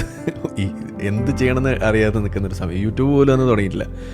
അതാണ് അവസ്ഥ. അപ്പോൾ അങ്ങനെ ഒരു ഘട്ടത്തിൽ നിൽക്കുമ്പോഴാണ് അവർ വിളിച്ചിട്ട് പറയുന്നത് പൂർവ്വ വിദ്യാർത്ഥി സംഗമം. അന്ന് എൻ്റെ ചങ്ക് തകർന്നില്ല എന്നേ ഉള്ളൂ. പക്ഷേ നമ്മളെ മൊബൈലിൽ അപ്പോഴും അന്നത്തെ ഈ അരീന മൾട്ടിമീഡിയയിൽ പോകുമ്പോൾ നമ്മൾ ഫോൾഡർ ഉണ്ട്, നമ്മൾ അന്ന് ചെയ്ത വർക്കും അതുപോലുള്ള സാധനങ്ങളൊക്കെ. അതിപ്പോഴും നമ്മളിങ്ങനെ കീപ്പ് ചെയ്യുക, ഒരു രസമാണല്ലോ. അപ്പോൾ ഇപ്പോഴും അന്ന് പഠിക്കുന്ന സമയത്ത് നമ്മൾ ചെയ്യുന്ന ചില ചെറിയ വർക്കുകൾ, ഗ്രീറ്റിംഗ് കാർഡ് ഉണ്ടാക്കി, ഇതൊക്കെയാണല്ലോ തുടക്കം. ഇതിൻ്റെ തുടക്കം എന്ന് പറയുന്നത് ഡിജിറ്റൽ ആർട്ടാണ് മെയിനായിട്ട് വരാം. ഇപ്പോൾ അതൊക്കെ പോയി. ഇപ്പോൾ നമുക്ക് അങ്ങനെ വരയ്ക്കാനോ അതൊന്നും നമുക്ക് മനസ്സിൽ വരില്ല. പിന്നെ AI ഉള്ളതുകൊണ്ട് പണി എളുപ്പമായി. പിന്നെ അത് കഴിഞ്ഞ് ഇപ്പോൾ നമ്മൾ ചെയ്യുന്നത് എന്താണ്, അത് ഈ മീഡിയയാണ് നമ്മൾ ചെയ്തുകൊണ്ടിരിക്കുന്നത്. അപ്പോൾ എന്തായി അവസാനം കറങ്ങി തിരിഞ്ഞ് മൂഷിക സ്ത്രീ വീണ്ടും മൂഷിക സ്ത്രീ എന്ന് പറഞ്ഞു. മനസ്സിലായില്ലേ? ദൃഷ്ടാന്താണിത്. അങ്ങനെ വേണേ പറയാം. അല്ല, ഞാൻ പറയണത് നമ്മളുടെ ആപ്റ്റിറ്റ്യൂഡ് എന്തിനോടാണോ ഉള്ളത് കറങ്ങി തിരിഞ്ഞ് അതിലേക്ക് വരും. അതാണ് സംഭവിക്കുക. ഇതിലുള്ള ഡിസ്ട്രാക്ഷൻ ഉണ്ടാക്കിയത് മുഴുവൻ ഈ എഡ്യൂക്കേഷൻ ആണെന്നാണ് ഞാൻ പറയാം. അതെ, ഇപ്പൊ നമ്മൾ ഡിസ്കസ് ചെയ്ത് ഇതുപോലുള്ളൊരു സിസ്റ്റം ആയിരുന്നെങ്കിൽ ഇത്രയും കഷ്ടപ്പാടൊന്നും വേണ്ടിയിരുന്നില്ല. ജസ്റ്റ് ആരിഫിൽ ചേർന്നു, എന്നിട്ട് മറ്റേത് ട്രൈ ചെയ്തു. സ്വിച്ച് ചെയ്യാനുള്ള ഓപ്ഷൻ ഉണ്ടായിരുന്നു. നമ്മൾ എപ്പോഴും സ്വിച്ച് ചെയ്തേ അത് ഉണ്ടായിരുന്നില്ല. അതെ, നമ്മളും അങ്ങനെ തന്നെയാണ്. വേറെ ഫീൽഡൊക്കെ ആയിരുന്നു താല്പര്യം. പക്ഷെ ഇതുപോലെ തന്നെ എല്ലാവരും എൻട്രൻസ് എഴുതി, അത് തന്നെ പഠിച്ച കാര്യങ്ങളൊന്നുമല്ല ഇപ്പം ജോലിയിൽ ചെയ്യുന്നത്. ഇൻട്രസ്റ്റ് വേറെ കാര്യങ്ങളിലാണ്. സോ അതൊക്കെ എന്താ അല്ലേ. അപ്പൊ നമ്മളൊക്കെ ഇതിന്റെ ഒരു എന്താ പറയാ, വിക്ടിംസ് എന്ന് വേണമെങ്കിൽ പറയാം അല്ലേ. ഇപ്പൊ ഈവൻ ഇപ്പോൾ നമ്മൾ ചെയ്തുകൊണ്ടിരിക്കുന്ന ജോലിയിൽ, ഇപ്പോൾ ക്ലിനിക്കൽ റിസർച്ച് പറയുന്ന ജോലിയിലാണെങ്കിൽ പോലും നമ്മൾ ഏറ്റവും കൂടുതൽ IT ഇനേബിൾഡ് ആയിട്ടുള്ള സാധനങ്ങളാണല്ലോ അവിടെ ഉപയോഗിക്കുന്നത്. ഇപ്പോൾ സ്പ്രെഡ്ഷീറ്റ് ഉപയോഗിക്കലും മറ്റേ ഡാറ്റ പ്രോസസ്സ് ചെയ്യുന്നതായാലും ഇതൊക്കെയാണ് അവിടെ നമ്മൾ ഉപയോഗിക്കുന്നത്. അവിടെയും മെഡിക്കൽ നോളജിനേക്കാൾ കൂടുതൽ നമുക്ക് അവിടെ വേണ്ടത് ഈ ടെക്നിക്കൽ സാധനങ്ങളാണ്. മെഡിക്കൽ നോളജ് ഓഫ് കോഴ്സ് വേണം, ഇതിന് കാര്യങ്ങൾ പറയുമ്പോൾ മനസ്സിലാവണമല്ലോ. പക്ഷെ അപ്പോഴും നമുക്ക് അവിടെ സ്ട്രെങ്ത് ആയത് ഇതൊക്കെയാണ്, ഇതുപോലുള്ള സാധനങ്ങൾ. ഇത് നമുക്ക് ഭയങ്കര ഉപകാരപ്പെട്ടു എന്ന് പറയാം. എനിക്ക് വേറൊരു ചോദ്യം കൂടി ഉണ്ടായിരുന്നു. ഈ ഹോമിയോ പഠിച്ചതിൽ നിന്നും ഏതെങ്കിലും ഒരു സ്കില്ല് അൺഎക്സ്പെക്റ്റഡ് ആയിട്ട് ഈ ക്ലിനിക്കൽ റിസർച്ചിൽ ആരിഫിന് ഇത് അന്ന് പഠിച്ചത് എനിക്ക് ഇപ്പോൾ ഉപയോഗപ്പെട്ടു അങ്ങനെ തോന്നിയിട്ടുണ്ടോ? ഏതെങ്കിലും സ്കില്ല് അങ്ങനെ ട്രാൻസ്ഫർ ചെയ്യാൻ പറ്റിയിട്ടുണ്ടോ? അതാ ഞാൻ പറഞ്ഞത്. അതായത് നമ്മൾ ഹോമിയോ BHMS കരിക്കുലത്തിലുള്ള കറിക്കുളത്തിൽ ഉള്ള പല സാധനങ്ങളുണ്ടല്ലോ. അതിൽ ഈ ഹോമിയോപ്പതിക് ആയിട്ടുള്ള സബ്ജക്ട്സ് ഉണ്ട്, ഈ മെറ്റീരിയൽ മെഡിക്കൽ ഓർഗൻ അങ്ങനത്തെ സാധനങ്ങൾ. അതൊക്കെ കണ്ട് ഒഴിവാക്കിയ ബാക്കി മുഴുവൻ നമുക്ക് ഉപയോഗമുള്ള സാധനമാണല്ലോ. അതായത് അനാറ്റമി, ഫിസിയോളജി, ബയോകെമിസ്ട്രി, ഇതെല്ലാം വളരെ. മാത്രമല്ല, എനിക്ക് നമ്മൾ പഠിക്കുന്ന സമയത്ത് ഏറ്റവും കൂടുതൽ സ്കോർ ചെയ്യാൻ പറ്റിയിട്ടുള്ളത് ഇതേ വിഷയത്തിലാണ്, ഈ പറയുന്ന അനാറ്റമി. ഫസ്റ്റ് ഇയറിൽ ഫസ്റ്റ് റാങ്ക് കിട്ടിയ നമ്മളെ ബാച്ച്മേറ്റിനേക്കാൾ കൂടുതൽ മാർക്ക് എനിക്ക് അനാറ്റമിയിലായിരുന്നു, ആ കുട്ടീനേക്കാൾ. അപ്പോൾ നമുക്കെപ്പോഴും ഇങ്ങനെയുള്ള സബ്ജക്ട്സിലായിരുന്നു എപ്പോഴും മാർക്ക് കൂടുതലുണ്ടാവുക. ഹോമിയോപ്പതിയിലായിരുന്നു നമ്മളെപ്പോഴും ഫെയിലായിട്ടില്ല, മീൻസ് എപ്പോഴും നമ്മൾ കഷ്ടിച്ച്. ഞാൻ ഈ കാണാപ്പാടം പഠിക്കാൻ നിൽക്കാറില്ലായിരുന്നു ഈ സാധനം. പിന്നെ ഇത് അന്നും എനിക്ക് തോന്നില്ല ഇതുകൊണ്ട് എന്താ ഗുണം. നമുക്ക് ഗുണമില്ലാത്തൊരു സാധനം പഠിക്കാൻ നമുക്ക് തീരെ ഇൻട്രസ്റ്റ് ഉണ്ടാവില്ലല്ലോ. അതുകൊണ്ട് തന്നെ ആയിരിക്കണം അന്ന് അങ്ങനെ വിട്ടുപോയി. അതാണ് ഉണ്ടായത്. അപ്പോൾ ആ സാധനങ്ങളിൽ നിന്ന് ഉപയോഗപ്പെട്ടിട്ടുണ്ട്. പിന്നെ ഹോമിയോയിൽ പഠിച്ച ആ ഒരു പ്രധാനപ്പെട്ട സംഗതി ഏറ്റവും കൂടുതൽ ഉപയോഗിക്കുന്നത് കോയ കോളിങ്ങിലാണ്. അതും പറയണല്ലോ. അതെന്താന്ന് പറഞ്ഞു കഴിഞ്ഞാൽ, ഇപ്പോൾ നമ്മളൊരു കോയ നമ്മൾ വിളിക്കുന്നു, അപ്പോൾ നമ്മൾ അവരോട് എടുക്കുന്നൊരു അപ്രോച്ച് ഉണ്ടല്ലോ, ഒരു രോഗിയെ കാണുന്ന പോലെയാണ് നമ്മൾ അവരെ കാണുന്നത്, പച്ചയ്ക്ക് പറഞ്ഞാൽ. എന്നുവെച്ചാൽ അവർ പറയുന്നത് പറയട്ടെ. ഇപ്പോൾ നമ്മുടെ അടുത്ത് രോഗി വന്ന് ചുമയ്ക്കുന്നു, ഇതൊക്കെ ഉണ്ട്, ശരിയാണ്. എന്നുവെച്ചാൽ മിണ്ടാണ്ടിരിക്കും, ഇവിടെ ഒച്ച ഉണ്ടാക്കരുത് നമുക്ക് പറയാൻ പറ്റുമോ? ഇല്ലല്ലോ. അത് അവരുടെ ബുദ്ധിമുട്ടാണ്, അവരങ്ങനെയാണ്. അത് നമ്മൾ ഫേസ് ചെയ്യുക. അത് നമ്മൾ അതാണ് അതാണ് അതിനെ നമ്മൾ ഹെൽപ്പ് ചെയ്യാന്നുള്ളതാണല്ലോ നമ്മളവിടെ ചെയ്യുന്നത്. അത് തന്നെയാണ് ഇവിടെ നമ്മൾ ചെയ്യുന്നത്. അപ്പോൾ അങ്ങനെ ഉപയോഗിക്കുകയാണെങ്കിൽ ആ ഒരു ഡോക്ടർ എന്ന് പറയുന്ന ഒരു സാധനം ഉണ്ടല്ലോ, ഒരു അപ്രോച്ച്, ആ അപ്രോച്ച് നമുക്കിതിൽ ഉപയോഗപ്പെടാറുണ്ട്. അത് നമുക്ക് ഉപയോഗപ്പെടുന്നൊരു കാര്യമാണ്. അതായിരിക്കണം ആളുകൾ ഭയങ്കര ക്ഷമയാണെന്നൊക്കെ പറയാറുണ്ട് ചില ആളുകൾ. അതിൻ്റെ കാരണം അതാണ്. അല്ല, ഇത് എഡ്യൂക്കേഷൻ പോളിസി റിഫോം വളരെ അത്യാവശ്യമാണെന്നുള്ളത് പ്രൂവ് ചെയ്യുന്ന ഒരു കാര്യമാണെന്ന് പറയരുത്, നമ്മളുടെ ജനറേഷൻ പ്രത്യേകിച്ചും. അതെ, അതിനുള്ള ഉത്തമ ഉദാഹരണമാണ് ആരിഫ് ഹുസൈൻ തെരുവ് എന്നോട് പറഞ്ഞത്. അതെ, ഇല്ലെങ്കിൽ ഒന്നുകൂടി കണ്ടോ. ഓക്കെ, ഇവിടെ കാണാലോ. പിന്നെ അതിന്റെ കണ്ടിന്യൂഷൻ ആയിട്ട് തന്നെ ഇതും വരുന്നുണ്ട്. നമ്മൾ ഇന്ത്യൻ എത്തോസ് എന്ന് പറഞ്ഞ സെക്ഷനിലൂടെ ഒക്കെ കടന്നു പോകുമ്പോൾ ഈ ഡോക്യുമെന്റിൽ, അപ്പൊ അതിൽ നമുക്ക് വായിക്കുമ്പോൾ തോന്നും ഇതൊക്കെ കുറെ ഒരു ഇന്ത്യൻ ആൻഡ് ഹിന്ദു ഇതിങ്ങനെ ഇന്റർചേഞ്ചബിൾ ആണോ എന്ന് നമുക്ക് തോന്നും. ഹിന്ദു ഫിലോസഫിക്കൽ ഫ്രെയിംവർക്ക് ആണോ ഉപയോഗിച്ചിട്ടുള്ളത്, അല്ലെങ്കിൽ ഇന്ത്യൻ ഫിലോസഫിക്കൽ ഫ്രെയിംവർക്ക് ഇത് ശരിക്കും സെക്യുലർ ആണോ എന്നുള്ള ഒരു ഡൗട്ട് നമുക്ക് വരാം. അവിടെയാണ്, ഈ പോയിന്റിലാണ് ശരിക്കും ഒരു ഹിന്ദുത്വ പ്രൊപ്പഗേഷൻ ഉണ്ടോ, ഒരു സട്ടിലായിട്ടെങ്കിലും ഹിന്ദുത്വ പ്രൊപ്പഗേഷൻ ഉണ്ടോ എന്ന് നമുക്ക് തോന്നുന്നു. അതിനുള്ള ചില എക്സാമ്പിൾസ് ഞാൻ പറയാം. ഓക്കെ, ഇത് ഇൻട്രസ്റ്റിംഗ് ആണ് ആക്ച്വലി. ഇപ്പൊ ഈ ഡോക്യുമെന്റിൽ ഇവർ പറയുന്നുണ്ട് ഇത് പെർസ്യൂട്ട് ഓഫ് നോളജ്, ഞാൻ, പിന്നെ പ്രജ്ഞ, സത്യ, ഇതൊക്കെയാണ് ഇതിന്റെ ഒരു guiding light of this policy. അപ്പം എനിക്ക് തോന്നുന്നു ഇതിൽ തെറ്റാണെങ്കിൽ തിരുത്താം. എനിക്ക് തോന്നുന്നു ഇത് ലാംഗ്വേജിന്റെ ആ ഒരു ഫാക്ടറും വരുന്നുണ്ട് ഇതിങ്ങനെ ഇന്റർപ്രറ്റ് ചെയ്യാൻ. കാരണം ഇതിൽ പറയുന്ന കുറെ സാധനങ്ങൾ എന്താണ് കർമ്മ അങ്ങനെയൊക്കെ ഇതിൽ. അപ്പൊ നമ്മൾ അത് ഓട്ടോമാറ്റിക്കലി ഈ ഹിന്ദുയിസം ഹിന്ദുത്വയിലേക്ക് നമ്മൾ കണക്ട് ചെയ്യുന്നു. പക്ഷെ അത് നമുക്കൊരു വൊക്കാബുലറി എന്ന നിലയ്ക്ക് ചിലപ്പോൾ അവര് കടം കൊണ്ടതായിരിക്കാം അല്ലെ, ഹിന്ദുത്വം എനിക്ക് തോന്നുന്നത് അല്ലെ. ഇപ്പൊ അങ്ങനെയാണ്. ഇപ്പൊ നമ്മളുടെ ഈ സത്യമേവ ജയതേ എന്ന് പറയുന്ന ഒരു സാധനം നമ്മളുടെ അശോക സ്തംഭത്തിലുണ്ട് എന്ന് പറയുന്നത്. അപ്പൊ അതോടനെ ഹിന്ദുത്വം നമുക്ക് പറയാൻ പറ്റുമോ? Sanskrit is not like a കുത്തക ഓഫ് ഹിന്ദുയിസം. അതുണ്ടായിരുന്ന ഒരു ലാംഗ്വേജ് ആണ് അല്ലെ. ഞാൻ എപ്പോഴും പറയുന്ന ഒരു കാര്യമാണ്, ഈ റൈറ്റ് വിങ് എന്ന് പറയുന്ന ഹിന്ദുത്വം എന്ന് പറയുന്ന സാധനം എപ്പോഴാണ് വളരുക, അത് ഈ സാധനങ്ങൾ അവർക്ക് മൊണോപ്ലൈസ് ചെയ്യാനുള്ള ഒരു അവസരം കൊടുക്കുമ്പോൾ മാത്രമാണ്. ഇതെല്ലാവരും ഉപയോഗിക്കുക. എല്ലാവരും ഇപ്പോൾ സത്യമേവ ജയതേ എന്ന് പറയുന്ന സാധനം എല്ലാവരും ഉപയോഗിക്കണോണ്ടല്ലേ അവർക്ക് അതെടുത്ത് പെരുമാറാൻ പറ്റാത്തത്. അല്ലായിരുന്നു എന്നുണ്ടെങ്കിൽ എന്ത് ചെയ്യും, അവർ അത് കൊണ്ട് നടക്കും. അതാണ് ഉണ്ടാവുക. അപ്പം ചില കാര്യങ്ങൾ അങ്ങനെയാണ്. ഇപ്പോൾ ഒരു ഗ്യാൻ എന്ന് പറയുന്ന ഒരു വാക്ക് അത് ഉപയോഗിച്ചോടുകൂടി ഇത് ഹിന്ദുത്വയാവും എന്നൊക്കെ പറഞ്ഞാൽ അതെങ്ങനെ ശരിയാവുക? അത് നോളജ് എന്നുള്ളതിന്റെ സംഗതിയാണത്. അതെ, അതിപ്പോ നമ്മളിപ്പോ ലെബനോണിൽ പോവാണെങ്കിൽ അവിടുത്തെ ക്രിസ്ത്യാനികളും അറബിയിലാണ് സംസാരിക്കുക. അവരുടെ പോളിസീസ് ഒക്കെ അറബിക്കിലായിരിക്കും. അതുകൊണ്ട് സെക്യുലർ കൺട്രി തന്നെയാണ്. ഏറ്റവും മികച്ച ഉദാഹരണം ഇറാനാണെന്നാണ് ഞാൻ പറയാം. എനിക്ക് അസൂയാണ് അവിടുത്തെ എക്സ് മുസ്ലിങ്ങളോടൊക്കെ പ്രത്യേകിച്ചും. കാരണം അവര് എക്സ് മുസ്ലിം ആയിരിക്കെ അവരവരുടെ പേർഷ്യൻ കൾച്ചറിനെ എത്രമാത്രം മുന്നോട്ട് വെക്കുന്നതെന്ന് അറിയാം.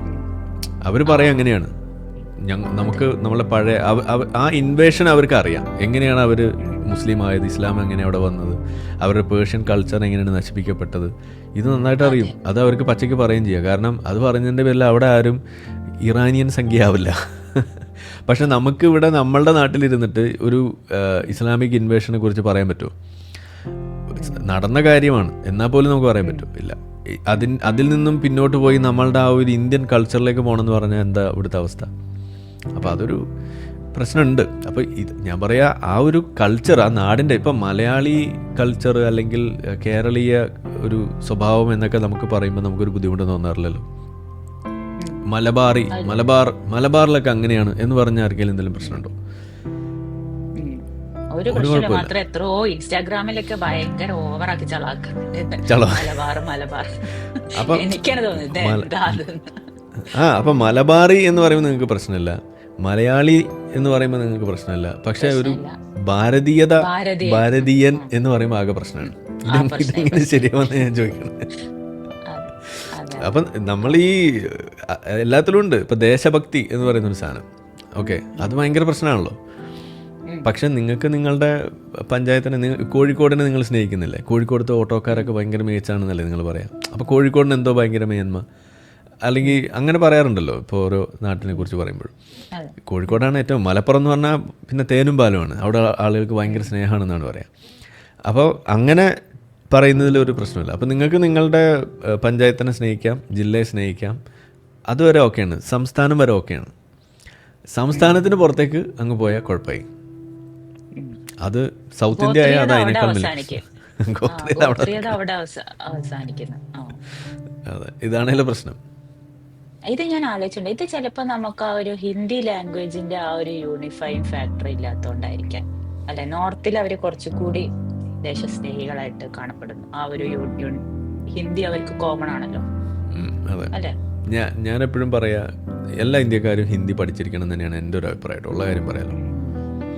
അതിപ്പോൾ എന്തൊക്കെ അതിനൊരു പ്രശ്നം ഉണ്ടെന്ന് പറഞ്ഞാൽ പോലും, ഇപ്പോൾ നമ്മളൊക്കെ യാത്ര ചെയ്യുമ്പോൾ ഏറ്റവും കൂടുതൽ കാണുന്നൊരു, നമുക്ക് ആ കമ്മ്യൂണിക്കേഷൻ എളുപ്പമാവുന്നുണ്ട് ഇംഗ്ലീഷ് ഉള്ളതുകൊണ്ടല്ല, ഹിന്ദി ഉള്ളതുകൊണ്ടാണ് പലപ്പോഴും. ഇംഗ്ലീഷ് എല്ലാവർക്കും ഒന്നും അറിയില്ല. ഇംഗ്ലീഷ് എല്ലാവരും അറിഞ്ഞാൽ അത്രയും നല്ലത്. അതിലേക്ക് അപ്പോൾ ഒരു 2 ഭാഷ എന്തായാലും എല്ലാവരും പഠിച്ചിരിക്കുന്നത് നല്ലതാണ്. അപ്പോൾ ഇന്ത്യക്കാരനെ സംബന്ധിച്ചിടത്തോളം ഒന്ന് അവൻ്റെ ലോക്കൽ ലാംഗ്വേജ്, ഓക്കെ, പിന്നെ ഒരു അഡീഷണൽ ലാംഗ്വേജ്, അതേതും ആവാം, അത് ഇംഗ്ലീഷ് ആവാം, ഹിന്ദി ആകാം. പക്ഷേ ഒരു ആധുനിക പൗരൻ എന്നുള്ള രീതിയിൽ നമ്മൾ ഇന്നത്തെ കാലത്ത് ജീവിക്കുമ്പോൾ ഹിന്ദി എടുക്കണോ ഇംഗ്ലീഷ് എടുക്കണോ, ഇത് നിങ്ങൾക്കൊരു ഓപ്ഷനായിട്ട് വെക്കുകയാണ്. അപ്പോൾ അവിടെ വെക്കുമ്പോൾ നിങ്ങൾക്ക്, ഇപ്പോൾ ഞാനൊക്കെ ഹിന്ദിയും പഠിച്ചിട്ടുണ്ട്, ഇംഗ്ലീഷും പഠിച്ചിട്ടുണ്ട്. സ്കൂളിൽ പഠിക്കുമ്പോൾ 3 ലാംഗ്വേജസ് ആയിരുന്നു നമുക്കുണ്ടായിരുന്നത്. ഈ 3 ലാംഗ്വേജ് 3 ലാംഗ്വേജ് സിസ്റ്റമാണ് മുന്നോട്ട് വയ്ക്കുന്നത്. 3 വേണം തന്നെയാണ് ഞാൻ പറയാം. 2 മിനിമം എന്തായാലും വേണം. അപ്പോൾ ഈ ഒരു ഗ്ലോബൽ ഔട്ട്ലുക്കിൽ ഇംഗ്ലീഷ്, ഓൾ ഇന്ത്യ ഔട്ട്ലുക്കിൽ ഒരു ഹിന്ദി, ലോക്കൽ ഔട്ട്ലുക്കിൽ നിങ്ങളുടെ ലോക്കൽ ലാംഗ്വേജ്. ഇതിനെന്താ കുഴപ്പമെന്നാണ് ഞാൻ ചോദിക്കുന്നത്. ഇത് നമ്മളെ കൂടുതൽ യൂണിഫൈ ചെയ്യല്ലേ ചെയ്യുക. യൂണിഫൈ ഒരു ആസ്പെക്ട്. പിന്നെ വേറൊന്ന്, നമ്മൾ ആ ഒരു ലാംഗ്വേജ് പഠിക്കുന്നതിലൂടെ നമുക്ക് അതിലുള്ള പുസ്തകങ്ങളും അവിടുത്തെ സിനിമയും അവിടുത്തെ എന്തൊക്കെ നമുക്ക് അത് ആസ്വദിക്കാൻ പറ്റും. അതൊക്കെ ഒരു വലിയ വെൽത്ത് അല്ലേ. നമ്മളുടെ ലൈവ്ലിഹുഡ് ഓപ്പർച്യൂണിറ്റി പോലും ഇൻക്രീസ് ചെയ്യില്ലേ. Very true. അതല്ലേ. ഇപ്പോൾ നമ്മുടെയൊക്കെ സുഹൃത്തുക്കൾ പല ആളുകളും കേരളത്തിൽ വന്ന് ജോലി എടുക്കണമെന്ന് ആഗ്രഹിക്കുന്ന ആളുകളുണ്ട്. പക്ഷേ അവർക്ക് കേരളത്തിൽ വന്നാലുള്ള ഏറ്റവും വലിയ പ്രശ്നം ലാംഗ്വേജ് ബാരിയറാണ്. കാരണം ഇവിടെ ഹിന്ദി അറിയില്ല അവർക്ക്. ഓക്കെ, അപ്പോൾ ഇപ്പോൾ കേരളത്തിലും ഹിന്ദി എല്ലാ ആളുകൾക്കും പോട്ടെ, എല്ലാ 100% അല്ലെങ്കിൽ ഒരു 50% ആളുകൾക്കെങ്കിലും ഹിന്ദി അറിയുന്ന ഒരു അവസ്ഥ ഉണ്ടെങ്കിൽ എന്തുമാത്രം എളുപ്പം. എന്നിട്ട് തന്നെ നമ്മളെന്താ കാണുന്നത്, എന്തോരം അന്യഭാഷ ഈ പറയുന്ന ഹിന്ദി മേഖലയിൽ നിന്നുള്ള ആളുകളാണ് ഇവിടെ വന്ന് തൊഴിലെടുക്കുന്നത്. അപ്പോൾ അവരെ കൊണ്ടു നടക്കുന്ന ആരാണ്? ഈ ഹിന്ദി അറിയുന്ന ഈ മലയാളികളല്ലേ അവരെ കൊണ്ടു നടക്കുന്നത്, അവരുടെ മുതലാളിമാരായിട്ട് നിൽക്കുന്നത്. അപ്പോൾ ഈ ഓപ്പർച്യൂണിറ്റി അവർക്ക് ഉണ്ടെന്ന് അറിയാം. ശരിക്കും പറഞ്ഞാൽ ഇതെല്ലാവർക്കും ഉണ്ടായാൽ അത്രയും നല്ലതല്ലേ. ഇപ്പോൾ ഞാൻ ക്ലിനിക്ക് ഇട്ടിരുന്ന സമയത്ത് തൊട്ടപ്പുറത്തും ഇപ്പുറത്തൊക്കെ മോഡേൺ മെഡിസിൻ ഡോക്ടേഴ്സ് ഇരിപ്പുണ്ട്. പക്ഷേ ഇവരെൻ്റെ അടുത്തേ വരുള്ളൂ. എന്താ കാരണം? ആ ഡോക്ടർമാർക്ക് ഹിന്ദി അറിയില്ല. ഇതാണ് അവിടുത്തെ കാരണം. അപ്പോൾ എൻ്റെ അടുത്ത് വരുന്നത് എന്തുകൊണ്ടാണ്? സംഗതി ഞാൻ ഹോമിയോ ആയതുകൊണ്ടൊന്നുമല്ല അവർ വരുന്നത്. അവർക്ക് അവരുടെ പ്രശ്നം പറഞ്ഞ് മനസ്സിലാവുന്ന ഒരാൾ വേണ്ടേ? അതാണല്ലോ അവരുടെ പ്രധാനപ്പെട്ട ആവശ്യം. എന്നിട്ട് ഞാൻ എന്ത് ചെയ്യും, ഇത് നമ്മളെ കയ്യിൽ നിൽക്കണമെങ്കിൽ നമ്മൾ എന്തെങ്കിലും ചെയ്യും, ഇല്ലാന്നുണ്ടെങ്കിൽ നമ്മൾ റെഫർ ചെയ്യും. അപ്പോൾ നമ്മൾ എന്നിട്ട് ഇംഗ്ലീഷിൽ ലെറ്റർ എഴുതി കൊടുക്കും അപ്പുറത്തെ ഡോക്ടർക്ക്. ഇതാണ് പ്രശ്നം, ഇതാണ് നമ്മൾ ചെയ്തോണ്ട്. യെസ്, ഇതായിരുന്നു നമ്മളെ പണി. അപ്പോൾ ഒന്ന് ആലോചിച്ച് നോക്കിയാൽ, അപ്പോൾ അവിടെ മറ്റ് ഡോക്ടേഴ്സിന് ഒരു ഓപ്പർച്യൂണിറ്റി അവിടെ മിസ്സാവുന്നതിൻ്റെ പേരിലാണ്, ഈ ലാംഗ്വേജ് ബാരിയറിൻ്റെ പേരിലാണ്. അപ്പോൾ നമ്മുടെ നാട്ടിൽ ഇപ്പോൾ അന്യഭാഷ ആളുകൾ വന്ന് തൊഴിലെടുക്കുമ്പോൾ അവിടെ ഒരു കോമൺ ലാംഗ്വേജ് ഉണ്ടെന്നുണ്ടെങ്കിൽ അതെന്തുമാത്രം ഉപകാരമായിരിക്കും. ഇംഗ്ലീഷായ അത്രയും നല്ലത് ഞാൻ എപ്പോഴും പറയുന്നു. പക്ഷേ ഇന്ത്യയെ സംബന്ധിച്ചിടത്തോളം കുറച്ചുകൂടി എളുപ്പം ഹിന്ദിയാണെന്നാണ് എനിക്ക് തോന്നിയിട്ടുള്ളത്. പ്രത്യേകിച്ച് ഈ മൂവീസും ഇതൊക്കെ ഉള്ളപ്പോൾ കുറേ കൂടി എളുപ്പമാണത്. തീർച്ചയായിട്ടും. യെസ്. അപ്പം ഇതുവരെ നമ്മൾ പറഞ്ഞ ഇങ്ങനെ ഡിസ്ക്രൈബ് ചെയ്തതിന്റെ ഒന്ന് കട്ടേണ ഗ്ലോബൽ എന്തായിരുന്നു നമ്മൾ പറഞ്ഞത്? അല്ലല്ല, ഞാനത്തെ എൻ്റെ ട്രെയിൻ ഓഫ് തോട്ട് നഷ്ടപ്പെട്ടത്. നമ്മൾ ഭാഷ, ഇതൊരു ഗ്യാൻ എന്ന് പറഞ്ഞതിന് ഇത്ര വലിയ കുഴപ്പമാക്കണം. അപ്പം അത്ര വലിയ കുഴപ്പമാക്കണമെന്ന് നമ്മൾ ചിന്തിക്കും. പക്ഷെ അവിടെയാണ് നമ്മുടെ ഇൻ ഹരിഹർ നഗറിലെ അപ്പുക്കുട്ടനെ പോലെ ഓവറാക്കി ഇവർ കുറച്ച് ചളാക്കിയിട്ടുണ്ട്. അപ്പൊ അതെന്താണെന്ന് നമുക്ക് ജസ്റ്റ് ഒന്ന് വായിക്കാം. These rich legacies to the world heritage must not only be nurtured and preserved for posterity, but also researched, enhanced and put into new uses through our education system. ഇത് നമുക്ക് അഗ്രി ചെയ്യാൻ പറ്റില്ല, അല്ലേ? ഇത് നമ്മൾ legacy പോലെ അവിടെയാണ് അവരത് കൊളാക്കിയിട്ടുള്ളത്. അതാണ് BJP-നെസ് എന്ന് പറയുന്നത്, അതാണ്. അല്ലെങ്കിൽ ഹിന്ദുത്വനെസ് എന്ന് പറയുന്നത് അതാണ്. അവർ ഈ സാധനത്തിനെ ഓവറാക്കി ചളാക്കും. ഇതെടുക്കുന്നവരെ പോലും ഇവരെ എതിർപ്പിക്കും. പിന്നെ ഇതുപോലുള്ള വേറെ ചില ഓറാക്കലുകളാണ് these elements will be incorporated in accurate and scientific manner. നമുക്ക് സൂഡോ സയൻസ് ഇപ്പൊ യോഗ എന്നൊക്കെയാണ് പറയുന്നത്, യോഗ, ആസ്ട്രോണമി. ഇതിനൊന്നും നമുക്ക് സയന്റിഫിക് മാനറിൽ കൊണ്ടുവരാൻ പറ്റില്ല. It will be like putting lipstick on a pig എന്ന് വേണമെങ്കിൽ നമുക്ക് പറയാം, അല്ലേ? സോ അത് ജസ്റ്റ് ഒരു കൾച്ചർ. അതൊക്കെ ചുമ്മാ വേസ്റ്റ് ഓഫ് മണി, അത്രേ ഉള്ളൂ. Waste of money. അപ്പോഴാണ് അത് ഓപ്പർച്യൂണിറ്റി കോസ്റ്റ് ആവുന്നത്. അപ്പൊ ഇതൊരു, പിന്നെ നമ്മൾ പറഞ്ഞാല് ഇതൊരു കൾച്ചറൽ സ്റ്റഡി എന്ന നിലയ്ക്ക് നമുക്ക് അംഗീകരിക്കാമെങ്കിലും അത് നമ്മൾ സയൻസിലും സോഷ്യൽ സയൻസിലും ഒക്കെ ഉൾപ്പെടുത്താൻ തുടങ്ങുമ്പോൾ അത് നമ്മളെ റെഡ് ഫ്ലാഗ് നമ്മൾ വീശണം, അല്ലെ? ഇത് മാത്രമല്ല, ഇതൊന്നും ആലോചിച്ച് നോക്കിയാൽ ഇത് ശരിക്കും ഒരു പാരലൽ സിസ്റ്റം അല്ലേ അവർ ക്രിയേറ്റ് ചെയ്യുന്നത്. അപ്പോൾ ഫിസിക്സ് ഒരു വശം പോകുന്നു, അല്ലെങ്കിൽ ഇപ്പോൾ മെഡിക്കൽ സയൻസ് ഒരു വശം പോകുമ്പോൾ അപ്പുറത്ത് ആയുഷ് എന്ന് പറഞ്ഞ് വേറൊരു പാരലൽ സിസ്റ്റത്തിന്റെ ആവശ്യം എന്തുള്ളത്? അപ്പൊ കുട്ടികൾ കൺഫ്യൂസ് ആവും. കാരണം ഒരിക്കലും റീകൺസൈൽ ആവാത്ത രണ്ട് സാധനങ്ങൾ ഒരേ സമയം പഠിക്കുമ്പോൾ അവര് ഇത് ഞാൻ എംപിറിക്കൽ മെത്തേഡ്സ് വഴി പഠിക്കണോ അല്ലെങ്കിൽ ഞാൻ മെറ്റാഫിസിക്സിൽ ശ്രദ്ധിക്കണോ, അങ്ങനെ ഒരു കൺഫ്യൂഷൻ വരും.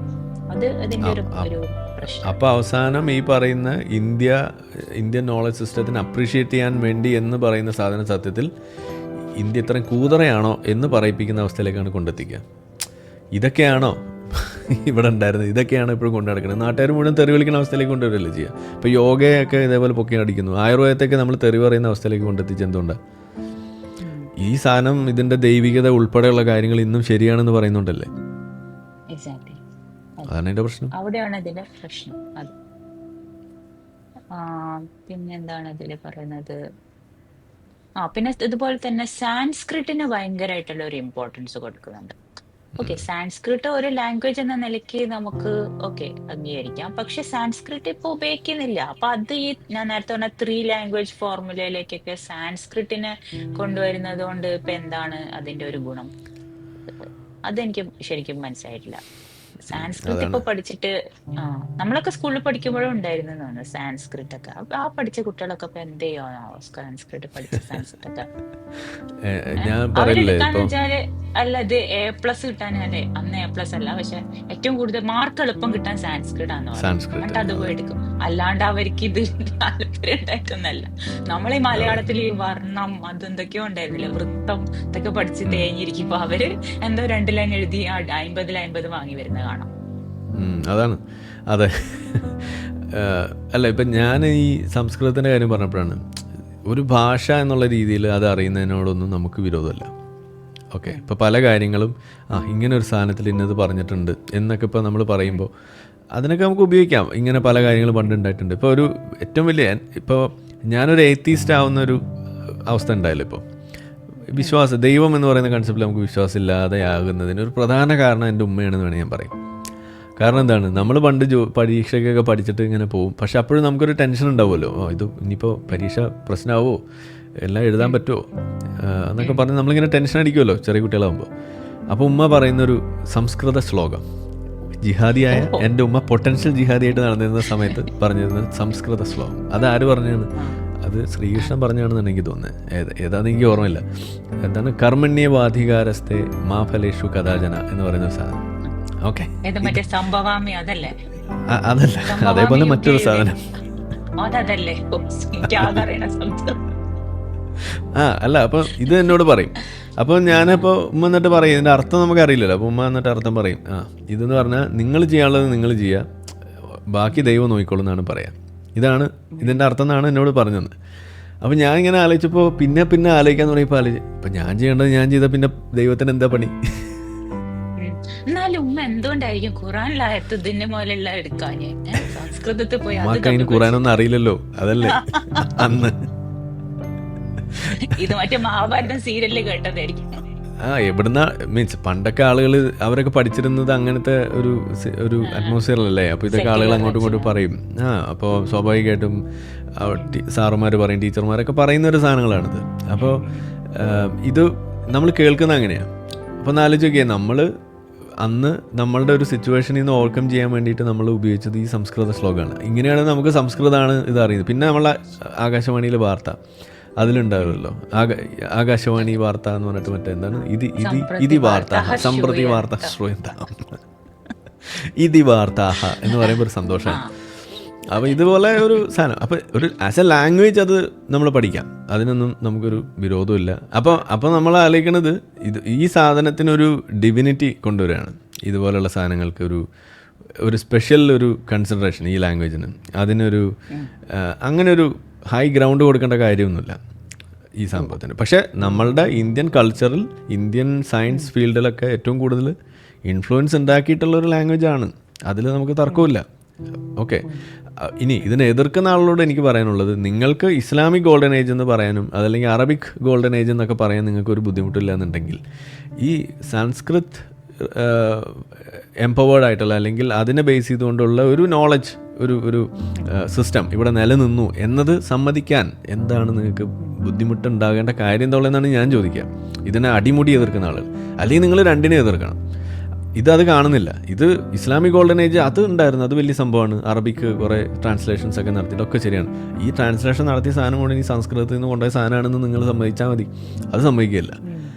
ഇതാണ് ഇതിലെ കുഴപ്പമെന്ന് പറയുന്നത്. അപ്പോൾ ഇതിലൊരു സെക്യുലർ ആണെന്ന് പറയുന്ന ആളുകൾ ഈ പറയുന്ന സംഗതിയെ ഇത് സെക്യുലറൈസേഷനുള്ള ഒരു തകർച്ചയിലേക്ക് കൊണ്ടെത്തിക്കുന്നതാണെന്ന് പറയുകയും എന്നിട്ട് മറുവശത്ത് പോയി എന്നിട്ട് ഈ സാധനം പറയുകയും ചെയ്യുമ്പോഴാണ് ഇതിലെ വൈരുദ്ധ്യം കടന്നു വരുന്നത്. അതാണ് ഇതിൻ്റെ പ്രശ്നം. എൻ്റെ ഒരു ടേക്ക് അതാണ്. പിന്നെ അതിന്റെ കൂടെ തന്നെ പറയാം, ഇത് ഫിയർ മോങ്കർ ചെയ്യേണ്ട കാര്യമില്ല. ഇതിൽ തന്നെ എഴുതിയിട്ടുണ്ട്, എന്താ പറയാ, ഇറ്റ്സ് എൻ എൻറിച്ചിങ് ഓപ്ഷൻ. അല്ലാതെ ഇതൊരു ഇമ്പോസിഷൻ. എല്ലാവരും സംസ്കൃതം പഠിച്ചേ ഉള്ളൂ ഇതിൽ അല്ലെങ്കിൽ പാസ്സാവില്ല, അങ്ങനല്ല. ഇത് ഓഫർ ചെയ്യുന്നത് നമ്മൾ പഠിച്ചപ്പോഴും ഉണ്ടായിരുന്നല്ലോ. താല്പര്യമുള്ളവർക്ക് എടുക്കാം, എടുക്കണ്ട. അപ്പൊ ഇതൊരു ശരിക്കും ഇമ്പോസിഷൻ അല്ലാന്ന് വേണമെങ്കിൽ പറയാം. പിന്നെ ചില കാര്യങ്ങളൊക്കെ നമ്മൾ പ്രിസർവ് ചെയ്തില്ല എന്നുണ്ടെങ്കിൽ ഇത് എക്സിസ്റ്റ് ചെയ്യില്ല. അതാണ് ഇപ്പോൾ ഒരു സംഭവം ഉണ്ടാവുക. ഇപ്പോൾ എല്ലാവരും ഇപ്പോൾ നമ്മൾ ഈ ഹിന്ദിയിലേക്ക് പോകുന്നു, ഇംഗ്ലീഷിലേക്ക് പോകുന്നു എന്ന് പറയാം. അപ്പോൾ ഹിന്ദി മാറ്റി വെക്കുക. ഇപ്പോൾ നമ്മളെല്ലാവരും ഇംഗ്ലീഷ് മാത്രമേ പറയണു എന്ന് വിചാരിക്കുക. ചില ഫാമിലീസിൽ സംഭവിക്കുന്ന കാര്യമാണ്, നമുക്ക് അറിയാം. അവിടെ മലയാളം അറിയുന്ന ആരുമില്ല, എഴുതാൻ അറിയില്ല. നമ്മളുടെ ചില സുഹൃത്തുക്കളുടെയൊക്കെ ഫാമിലിയിൽ മലയാളം അറിയില്ല. അവർക്ക് പറയുമ്പോൾ അവർ മലയാളികളാണ്, അവർ പറയുന്നതും എഴുതുന്നതും എല്ലാം ഇംഗ്ലീഷിൽ. ഇപ്പം ചില കുട്ടികളൊക്കെ ഉണ്ടാവുമല്ലോ, പുറത്തൊക്കെ ജനിച്ച് വളർന്ന കുട്ടികൾ, അവർക്ക് മലയാളത്തിൻ്റെ ഒരു അക്ഷരം പോലും അറിയില്ലാണ്ടാവില്ല ചില സമയത്ത്. ഇതാണ് അവസ്ഥ. അപ്പോൾ അങ്ങനെ പോയാൽ എന്താ സംഭവിക്കുക? ഈ ലാംഗ്വേജ് അപ്രത്യക്ഷമാവും. അങ്ങനൊരു വലിയ ഡേഞ്ചർ ഉണ്ട്. അപ്പം ലാംഗ്വേജ് അപ്രത്യക്ഷമാകാതിരിക്കുന്നതിന് വേണ്ടിയിട്ടാണ്, എന്തിനാണ് അത് പ്രിസർവ് ചെയ്യണമെന്നൊക്കെ ചോദിക്കാം വേണമെങ്കിൽ. നമ്മളെന്തിനാണ് മ്യൂസിയം പണിയുന്നത്, നമ്മളെന്തിനാണ് ഇതേപോലുള്ള സാധനങ്ങളൊക്കെ പണിയുന്നത്? ഇതൊക്കെ ഒരു നമ്മളുടെ എക്സിസ്റ്റൻസ് പ്രൂവ് ചെയ്യുന്ന സാധനങ്ങൾ കൂടിയാണല്ലോ ഇതൊക്കെ.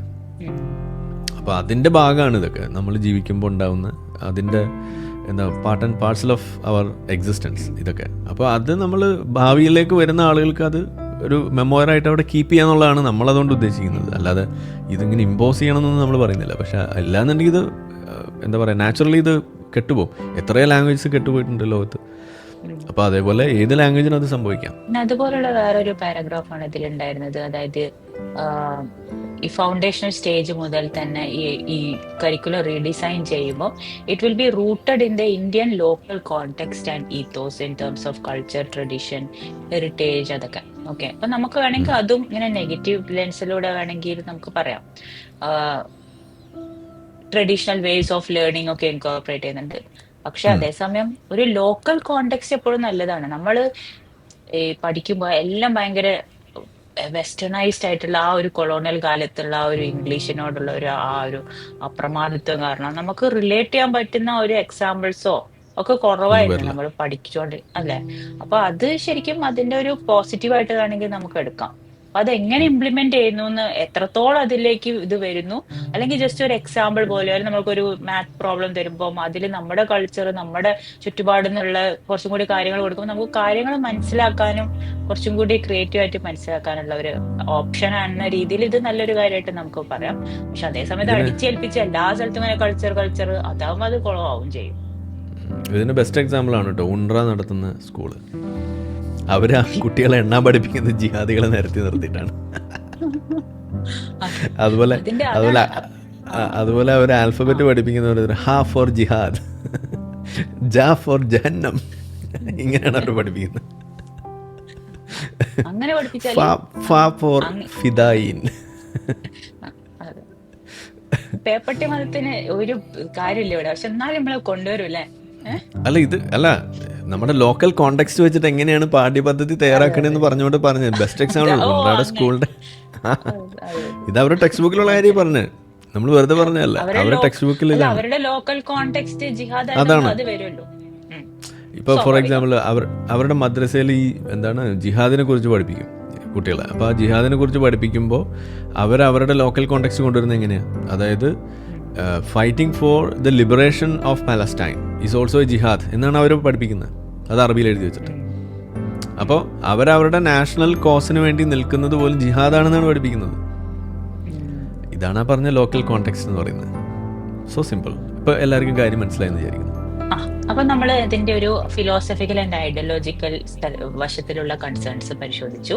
ഇനി ഇതിന്റെ ഒരു സ്ട്രക്ചറൽ ഭാഗങ്ങൾ നമുക്ക് നോക്കാം. അതിന്റെ ഒരു ഗവേണൻസ് അതിലേക്ക് നമുക്ക് വരാം അല്ലെ.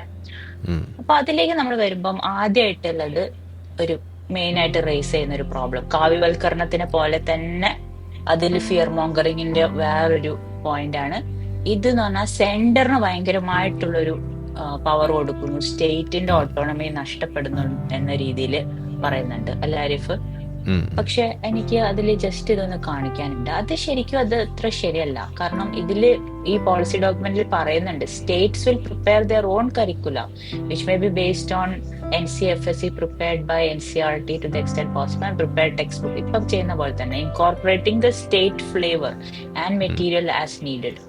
പക്ഷെ അതിന്റെ കൂടെ പറയുന്നുണ്ട് while doing so it must be borne in mind that NCERT curriculum would be taken as the nationally accepted criterion.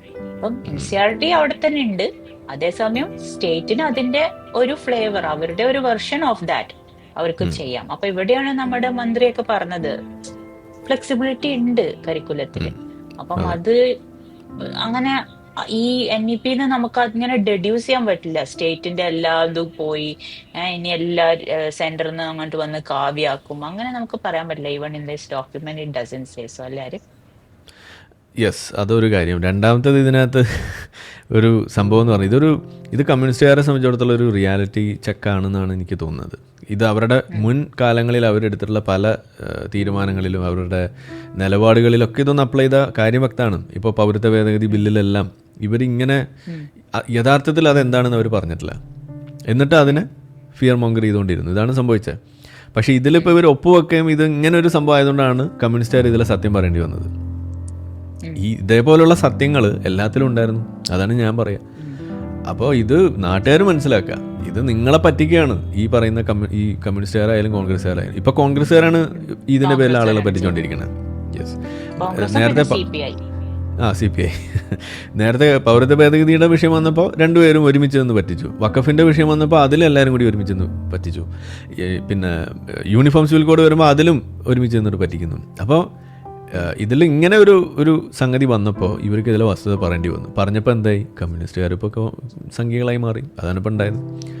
അപ്പോൾ ഇതെല്ലാത്തിലും ബാധകമാണെന്നാണ് ഞാൻ പറയാം. അങ്ങനെ ഒരു റിയാലിറ്റി ചെക്ക് കമ്മ്യൂണിസ്റ്റുകാർക്ക് വന്നിട്ടുണ്ടെങ്കിൽ അത് ഓരോ ജനങ്ങളിലെ ഓരോ ആളുകൾക്കും ഇത് സ്വയം തിരിച്ചറിയാനുള്ളൊരു വഴിയാണ്. എല്ലാത്തിലും ഉണ്ട് ഇങ്ങനെയുള്ള ഒരു എന്താ പറയുക, ഒരു ന്യൂവാൻസ് അതിനകത്ത് നമുക്ക് കാണാൻ പറ്റും. എന്താണ് സത്യത്തിൽ അതിനകത്തുള്ളത് എന്നുള്ളത് നിങ്ങൾ പരിശോധിച്ചാൽ നിങ്ങൾക്ക് കാണാൻ കഴിയും.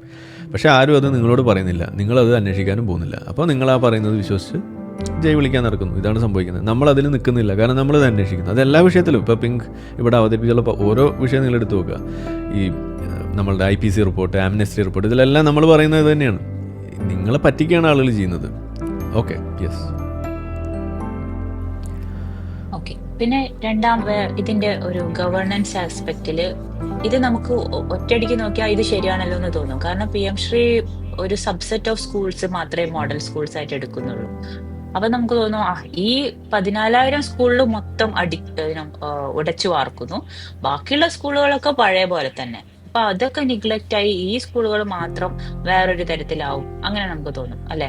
എന്നിട്ട് ഈ ഒരു ഐലൻഡ്സ് ഓഫ് എക്സലൻസ് ആക്ച്വലി അതിൽ കുറച്ചൊരു പ്രാക്ടിക്കൽ വശങ്ങളും ഉണ്ട്. അപ്പം ചിലര് 5+3+4+4 പോകുന്നു, ചിലർ 10+2 പോകുന്നു.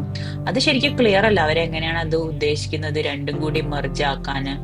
പക്ഷെ എനിക്ക് പറയാനുള്ളത് അത് അവരൊരു പൈലറ്റ് ആയിട്ട് എടുത്തതാണ്.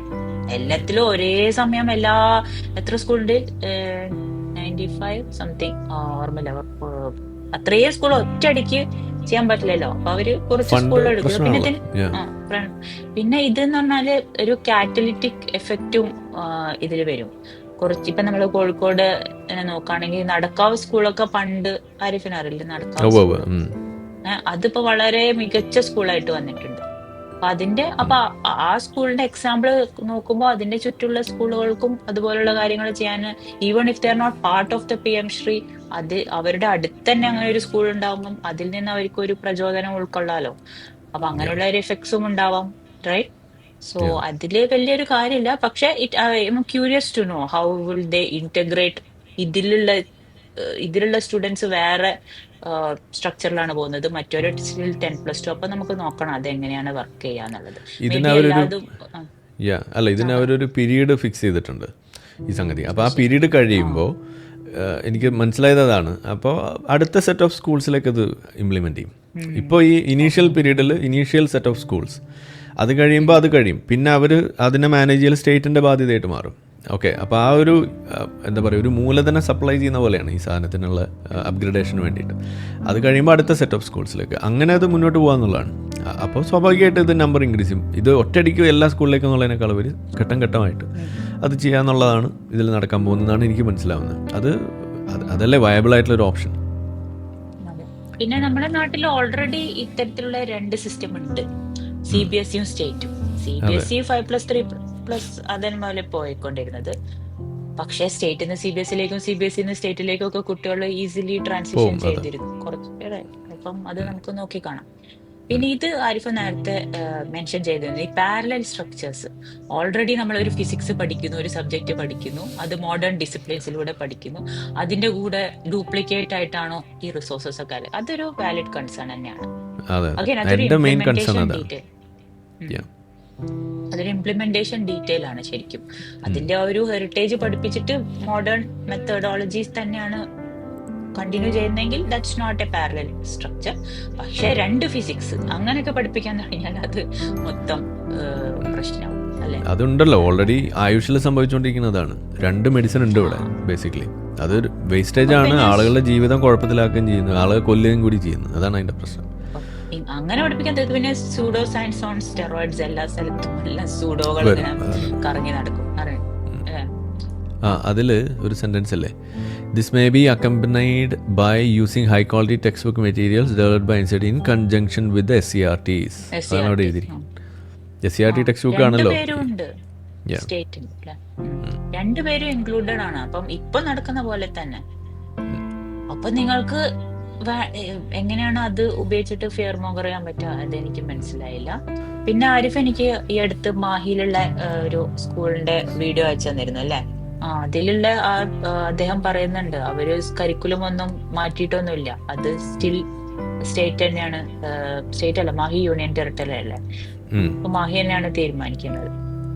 അപ്പം റിയൽ ഫാക്ട്സ് നോക്കാതെ നിങ്ങൾ എന്തെങ്കിലുമൊക്കെ പറയാം. യൂണിയൻ ടെറിട്ടറി ആയിട്ട് പോലും നടത്തിയിട്ടില്ല, അതല്ലേ ഇന്ന് മനസ്സിലാക്കണ്ടേ? കരിക്കുലം ചേഞ്ച് ചെയ്തിരുന്നോ PM ശ്രീന്റെ ഭാഗമായപ്പോ? നേരിട്ട് റിപ്പോർട്ടർ ചോദ്യം ചോദിച്ചപ്പോ ഇല്ല, കരിക്കുലത്തിലൊന്നും ചേഞ്ച് വന്നില്ല എന്ന് അദ്ദേഹം പറയണ്ടേ. പിന്നെ മൂന്നാമത്തെ ഒരു ചാലഞ്ച്, ഇത് നമ്മൾ അഗൈൻ കുറച്ച് പറഞ്ഞു, ലിംഗ്വിസ്റ്റിക്. അതായത് ഇത് മൾട്ടി ലിംഗ്വൽ ആക്കാനുള്ള ഒരു ശ്രമം നടത്തുന്നുണ്ട്. എല്ലാ സബ്ജക്ട്സും അപ്പം എല്ലാ സബ്ജക്റ്റും മാത്രമല്ല, ഇത് മിഡിൽ സ്കൂൾ വരെ wherever possible the medium of instruction until at least grade 5, but preferably till grade 8 and beyond will be in the home language, mother tongue, local language and regional language. അത് കഴിഞ്ഞിട്ട് 5th സ്റ്റാൻഡേർഡിന് ശേഷം English introduce ചെയ്യും. അപ്പം ഇത് നമുക്ക് നോക്കുമ്പോൾ actually ഇത് കുറച്ച് പ്രശ്നമാണല്ലോ എന്ന് തന്നെ തോന്നും. പക്ഷെ ഇവർ പറയുന്നത് ഇതിന് റിസർച്ച് ഉണ്ട്. ചെറിയ പ്രായത്തിൽ കുട്ടികൾക്ക് മൾട്ടിപ്പിൾ ലാംഗ്വേജ് പഠിക്കാനുള്ള ആ ഒരു ബ്രെയിൻ പ്ലാസ്റ്റിസിറ്റിന്റെ തെളിവുകളുണ്ട്. ബൈലിംഗ്വൽ സിസ്റ്റം പല കൺട്രീസിലും അഡോപ്റ്റ് ചെയ്തിട്ട് സക്സസ്ഫുൾ ആയിട്ടുണ്ട്. ഇതുപോലെ തന്നെ കുറച്ച് കഴിഞ്ഞിട്ടാണ് അവർ ഇംഗ്ലീഷ് ഇൻട്രൊഡ്യൂസ് ചെയ്യുന്നത് പല രാജ്യങ്ങളിലും എന്നതിന്റെയൊക്കെ തെളിവുകളുണ്ട് എന്നാണ് പറയുന്നത് ആരും. പക്ഷെ ഇത് ശരിക്കും അങ്ങനെ ചെയ്തിട്ടുണ്ടെങ്കിൽ ഇംഗ്ലീഷ് പ്രൊഫിഷ്യൻസി കുറയും എന്നുള്ള ഒരു കൺസേൺ ആണ് എനിക്കുള്ളത്. യെസ്, അത് തന്നെയാണ് ഞാൻ പറയും. ഇപ്പം ബൈലിംഗ്വൽ ഓക്കെ ആണെന്ന് പറയും, എന്നിട്ട് അതിനകത്ത് ഇംഗ്ലീഷ് മാറ്റി നിർത്തുകയും ചെയ്യണം. എന്തിനാ? ബൈലിംഗ്വൽ നല്ലതാണെന്നുണ്ടെങ്കിൽ അതിലൊന്ന് ഇംഗ്ലീഷ് ആക്കിയാൽ പോരെ. എന്നിട്ട് മറ്റൊരു ലാംഗ്വേജ്, അതല്ലേ കുറച്ചുകൂടി ഗ്ലോബലി നിങ്ങൾക്ക് റീച്ച് ഉണ്ടാക്കുന്ന ഒരു ലാംഗ്വേജ് എന്ന് പറയുന്നത്. അത് നിങ്ങൾ ഉപയോഗിക്കുക. അതല്ലേ നിങ്ങൾ ഏറ്റവും പ്രൊഫിഷ്യൻ്റ് ആകേണ്ട ഒരു ലാംഗ്വേജ് എന്ന് പറയുന്നത്. ലോക്കൽ ലാംഗ്വേജ് ഒരു ലാംഗ്വേജിൽ നമ്മൾ എപ്പോഴാണ് പ്രൊഫിഷ്യൻ്റ് ആവുന്നത്, അത് യൂസ് ചെയ്യുമ്പോഴാണ്. ഇപ്പം നിങ്ങൾ ഇപ്പം നമ്മളൊക്കെ പഠിക്കുന്ന സമയത്ത് എന്താണ് നമ്മൾ ഇംഗ്ലീഷ് എന്ന് പറഞ്ഞിട്ടൊരു പീരീഡ് ഉണ്ടെങ്കിലും നമ്മളത് കൂടുതൽ പഠിക്കുന്നത് എപ്പോഴാണ്? സത്യത്തിൽ ഇംഗ്ലീഷ് പീരീഡിലല്ലല്ലോ. നമ്മൾ ഫിസിക്സ് പഠിക്കുന്നത് ഇംഗ്ലീഷിലാണ്, കെമിസ്ട്രി പഠിക്കുന്നത് ഇംഗ്ലീഷിലാണ്. അങ്ങനെ എല്ലാ സബ്ജക്ട്സും നമ്മൾ ഇംഗ്ലീഷ് പഠിക്കുമ്പോൾ ഇതിൻ്റെ അപ്ലിക്കേഷൻ വരികയാണ്, പുതിയ പുതിയ വാക്കുകൾ വരികയാണ്, അതിനകത്ത് വൊക്കാബുലറി ഡെവലപ്പ് ചെയ്യുന്നത് അങ്ങനെയാണ്. അതുപോലെ മലയാളം നമ്മൾ അവിടെ വായിക്കുന്നു, പക്ഷേ മലയാളം നമുക്ക് എന്തോരം ഉപയോഗിക്കാം. നമ്മൾ വീട്ടിൽ ഉപയോഗിക്കുന്നു, സിനിമ കാണുന്നു, നമ്മൾ പത്രം വായിക്കുന്നു, എവിടെ പോയാലും നമുക്ക് മലയാളം ഉപയോഗിക്കാം. ഇനി ഹിന്ദി ആകുമ്പോൾ എന്താ പ്രശ്നം? ഹിന്ദി ആക്കൂടി ഹിന്ദി സിനിമ ഷാറുഖ് ഖാനും സൽമാൻ ഖാനും മാത്രമേ ഉണ്ടായിരുന്നുള്ളൂ. അതുകൊണ്ട് എന്തായി? ഹിന്ദി നമ്മൾ വീക്കായി. എന്നിട്ട് ആ മുറി ഹിന്ദി വെച്ചിട്ടാണ് നമ്മൾ ഈ രോഗികൾ അട്രാക്ട് ചെയ്തതെന്ന് ആലോചിക്കണം. അപ്പോഴാണ് നമ്മളുടെ മിടുക്ക് നമ്മൾ മനസ്സിലാക്കേണ്ടത്. അല്ലാതെ നമുക്ക് അങ്ങനെ ഒരു ഫോർമലായിട്ടുള്ള കേന്ദ്രീയ വിദ്യാലയ മോഡൽ ഒരു ഹിന്ദിയൊന്നും നമുക്കില്ല. പക്ഷേ ഉണ്ടായിരുന്നെങ്കിൽ നല്ലതാണെന്ന് എനിക്ക് എപ്പോഴും തോന്നിയിട്ടുണ്ട്. കാരണം ഇപ്പം നമ്മൾ പലപ്പോഴും പല ഈ നാഷണൽ ലെവലിലുള്ള പല കാര്യങ്ങളിലും നമുക്ക് എൻട്രി കിട്ടാത്തതിൻ്റെ ഒരു കാരണം നമ്മളെ ലാംഗ്വേജാണ്, ഹിന്ദി ഇല്ലാത്തതാണ്. അതൊരു വലിയ പ്രശ്നം തന്നെയാണ്. കാരണം അവർക്ക് നമ്മൾ കേൾക്കണമെന്ന് ആഗ്രഹമുണ്ട്, പക്ഷെ നമുക്ക് അവർ കേൾക്കാൻ പാകത്തിന് പറയാൻ കഴിയില്ലല്ലോ. ഒരു ഇൻ്റർവ്യൂവിന് പോയിരുന്നു ഈ അടുത്ത്. ഇൻട്രോ ഞാൻ ഹിന്ദിയിൽ ഒപ്പിക്കാൻ വേണ്ടി നോക്കി, പകുതിയായപ്പോൾ എൻ്റെ കയ്യിൽ നിന്ന് പോയി. അവസാനം ഞാൻ ഇംഗ്ലീഷിൽ പറഞ്ഞു.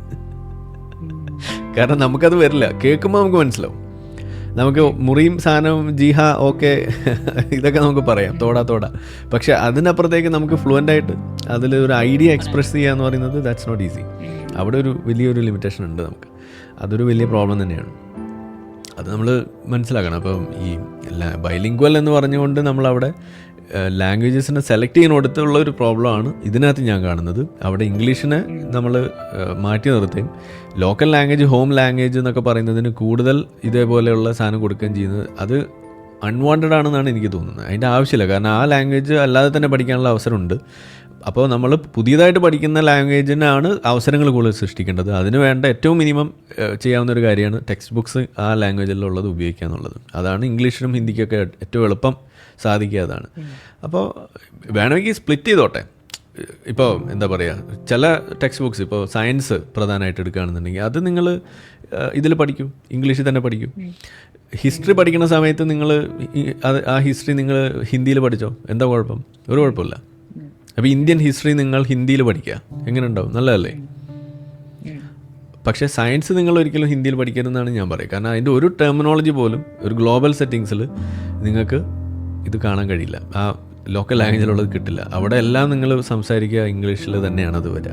അവിടെയാണ് ഈ ഇസ്ലാമിക് ഗോൾഡൻ ഏജ് എന്ന് പറയുന്ന പോലെ ഇന്ന് നമ്മൾ ജീവിക്കുന്നത് ഇംഗ്ലീഷ് ഗോൾഡൻ ഏജിലാണ്. അപ്പോൾ ആ ലാംഗ്വേജിനൊപ്പം നമ്മൾ കൂടിയില്ല എന്നുണ്ടെങ്കിൽ അത് നമ്മൾ ബാക്ക്വേർഡ് ആവുക ചെയ്യുക. അതിനൊരു ബെസ്റ്റ് എക്സാമ്പിളാണ് ഇപ്പോൾ ചൈനയിൽ നിന്ന് ഒരുപാട് റിസർച്ച് ഔട്ട്പുട്ട് ഉണ്ട്. പക്ഷേ അത് പബ്ലിഷ് ചെയ്ത് അതൊരു ഗ്ലോബൽ ലെവലിലേക്ക് വരാത്തതിൻ്റെ ഒരു പ്രധാന കാരണം അവരുടെ ലാംഗ്വേജ് ബാരിയറാണ്. കാരണം അവർക്ക് ചൈനീസിലല്ലാതെ സാധനം എഴുതാൻ അറിയില്ല, വായിക്കാനും അറിയില്ല. അപ്പോൾ അതൊരു വലിയ ബാരിയറാണ്. എന്നിട്ട് ഇപ്പോൾ നമ്മളവിടെ ബിസിനസ് ഇതിന് വേണ്ടി പോകുമ്പോൾ പോലും അവർ ഏറ്റവും കൂടുതൽ പണം ചെലവഴിക്കുന്ന ഒരു പ്രധാനപ്പെട്ട മേഖല എന്ന് പറയുന്നത് ലാംഗ്വേജ് ബാരിയർ ഒഴിവാക്കാൻ വേണ്ടിയിട്ടുള്ള വഴികളാണ്. അതിന് വേണ്ടിയിട്ടുള്ള ടെക്നോളജി, ഡിവൈസസ്, ഇതൊക്കെ വെച്ചിട്ടാണ് അവിടെ പണി ഒപ്പിക്കുന്നത്. സിമ്പിളായിട്ട് ഇംഗ്ലീഷ് പഠിപ്പിച്ചാൽ പണി എളുപ്പമല്ലേ ആ ബാരിയർ ഓവർകം ചെയ്യാൻ? അത് അവർക്ക് സാധിക്കുന്നില്ല. അപ്പോൾ അങ്ങനെ ഒരു പ്രോബ്ലം ഉണ്ടാവും നമ്മളത് ചെയ്തു കഴിഞ്ഞാൽ. സോ ഇത് മിക്സ് ചെയ്താൽ കുറേയും കൂടി നല്ലതാണെന്നാണ് പറയുക. അല്ലാതെ എല്ലാ സബ്ജക്റ്റും എല്ലാം ഈ പറയുന്ന ഹോം ലാംഗ്വേജിൽ വേണമെന്നൊക്കെ ബ്ലാങ്കറ്റ് ആയിട്ടുള്ള ഒരു സാധനത്തോട് എനിക്ക് യോജിക്കില്ല. പ്രത്യേകിച്ച് സയൻസ് ഒന്നും ഒരിക്കലും ഹോം ലാംഗ്വേജിൽ പഠിക്കരുത്, അത് ഇംഗ്ലീഷിൽ തന്നെ പഠിക്കണം എന്നാണ് ഞാൻ പറയാം. പിന്നെ ഇതിൽ വേറൊരു ഇംപ്ലിമെന്റേഷൻ ചാലഞ്ച് കൂടി ഉണ്ട്. ഇന്ത്യയിൽ എന്തോരം ലാംഗ്വേജസ് ഉണ്ട്, അപ്പൊ അതിൽ മാത്രം ടീച്ചേഴ്സ് ഉണ്ടോ? ഇതിലൊക്കെ സയൻസും സോഷ്യൽ സ്റ്റഡീസും ഒക്കെ പഠിപ്പിക്കാനുള്ള കഴിവുള്ള ടീച്ചേഴ്സ് ഉണ്ടോ? അപ്പൊ അത് വെൽ തോട്ട് ത്രൂ അല്ല എന്നാണ് എനിക്ക് തോന്നുന്നത്. ഓക്കെ, ഇനി നമ്മള് നാലാമത്തെ ആൻഡ് ഫൈനൽ ഏരിയയിലേക്ക് വരികയാണ്. അതാണ് അതിന്റെ ഒരു സിസ്റ്റമിക് ആൻഡ് പ്രാക്ടിക്കൽ ഇഷ്യൂസ്. നേരത്തെ കുറച്ച് പ്രാക്ടിക്കൽ ഇഷ്യൂസ് വന്നിരുന്നു. ഇത് മെയിൻ ആയിട്ട് എനിക്ക് തോന്നിയ ഒരു സംശയമാണ്. ഇത് ഈ മൾട്ടിപ്പിൾ എൻട്രി എക്സിറ്റ് മോഡൽ നമ്മൾ ഡിസ്കസ് ചെയ്തു അല്ലെ, ക്രെഡിറ്റ് ബാങ്ക് സിസ്റ്റം. പക്ഷെ അത് വെസ്റ്റേൺ കൺട്രീസിനെ അതുപോലെ ഒരു ഈച്ചക്കോപ്പി ചെയ്ത് വെച്ചിരിക്കുന്ന ഒരു ഏരിയ ആണ് ഇത്. അപ്പൊ ഇവിടെ എന്ന് പറഞ്ഞു കഴിഞ്ഞാല് ഒരു മെയിൻ പ്രോബ്ലം ഉള്ളത് ലിമിറ്റഡ് സീറ്റ്സും അതിന്റെ ആളുകൾ വളരെ അധികം. അപ്പൊ നമ്മളൊരു 9th സ്റ്റാൻഡേർഡിൽ നിന്ന് അല്ലെങ്കിൽ ഏതെങ്കിലും ഒരു സ്റ്റാൻഡേർഡിൽ നിന്ന് കുട്ടി വിട്ടുപോകുന്നു വിചാരിക്കാം. വാട്ട് ഗ്യാരണ്ടി ദർ ഇസ് ആ കുട്ടിക്ക് തിരിച്ച് അവിടെ ഒരു സീറ്റ് കിട്ടും എന്നുള്ളത്? അതിന്റെ ഒരു പ്രശ്നം വരില്ലേ? അങ്ങനെ എനിക്ക് തോന്നുന്നു. അതിൽ ഇവർ ഇൻടേക്ക് എത്ര എണ്ണ പറയുന്നത്? ഇപ്പോൾ നമ്മളുടെ നാട്ടിൽ ഇൻടേക്ക് എന്ന് പറയുന്ന ഒരു ഇൻടേക്ക് അല്ലേ സാധാരണ പറയാറ്, ഒരു അഡ്മിഷൻ പോലെ പറയുന്നത്. അപ്പോൾ വെസ്റ്റേൺ കൺട്രീസിൽ ഇൻടേക്സ് മൾട്ടിപ്പിൾ അല്ലേ, 2 3 ഒക്കെ വെക്കാറില്ലേ? അപ്പോൾ എന്ന് പറഞ്ഞ മാതിരി അഡ്മിഷനുള്ള സാധ്യത കൂട്ടിയാൽ മതിയല്ലോ. അപ്പോൾ അത് കൂടുതൽ ഈ പറയുന്ന സാധനത്തെ ഓവർകം ചെയ്യാൻ കഴിയില്ലെന്നാണ് എനിക്ക് തോന്നുന്നത്. അതായത് ഇപ്പോൾ മെഡിസിന് സീറ്റ് നോക്കുന്ന ഒരു കുട്ടി ഇന്ത്യയിൽ ഫേസ് ചെയ്യുന്ന ഒരു പ്രോബ്ലം എന്താണ്? ഇപ്പോൾ ഈ വർഷം നമ്മൾ അഡ്മിഷന് വേണ്ടി നോക്കി, നമുക്ക് കിട്ടിയില്ല. പിന്നെ ആ കുട്ടി 1 വർഷം വെയിറ്റ് ചെയ്യണം അടുത്തത് കയറാൻ വേണ്ടിയിട്ട്. ഓക്കെ, നെക്സ്റ്റ് ഇയറിലേ നമുക്ക് കയറാം, അടുത്ത നീറ്റ് കഴിഞ്ഞ് അടുത്ത ഇതിലേ നമുക്ക് കയറാൻ പറ്റുള്ളൂ. അതേസമയം ആ നീറ്റിന് ഒരു വാലിഡിറ്റി നമ്മൾ കൊടുക്കുകയാണെന്നുണ്ടെങ്കിൽ ഒരു 3 years വാലിഡിറ്റി നമ്മൾ കൊടുക്കാമെന്ന് വിചാരിക്കുക.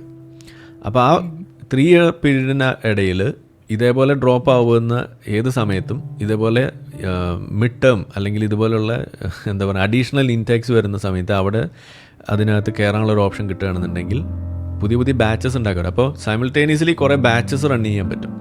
അപ്പോൾ എക്സിസ്റ്റിംഗ് ഇൻഫ്രാസ്ട്രക്ചർ കുറച്ചും കൂടിയും ബെറ്ററായിട്ട് ഉപയോഗിക്കാൻ പറ്റും എന്നാണ് എനിക്ക് തോന്നുന്നത്. അങ്ങനെ വരുമ്പോൾ എനിക്ക് തോന്നുന്നു അങ്ങനെയാണ്.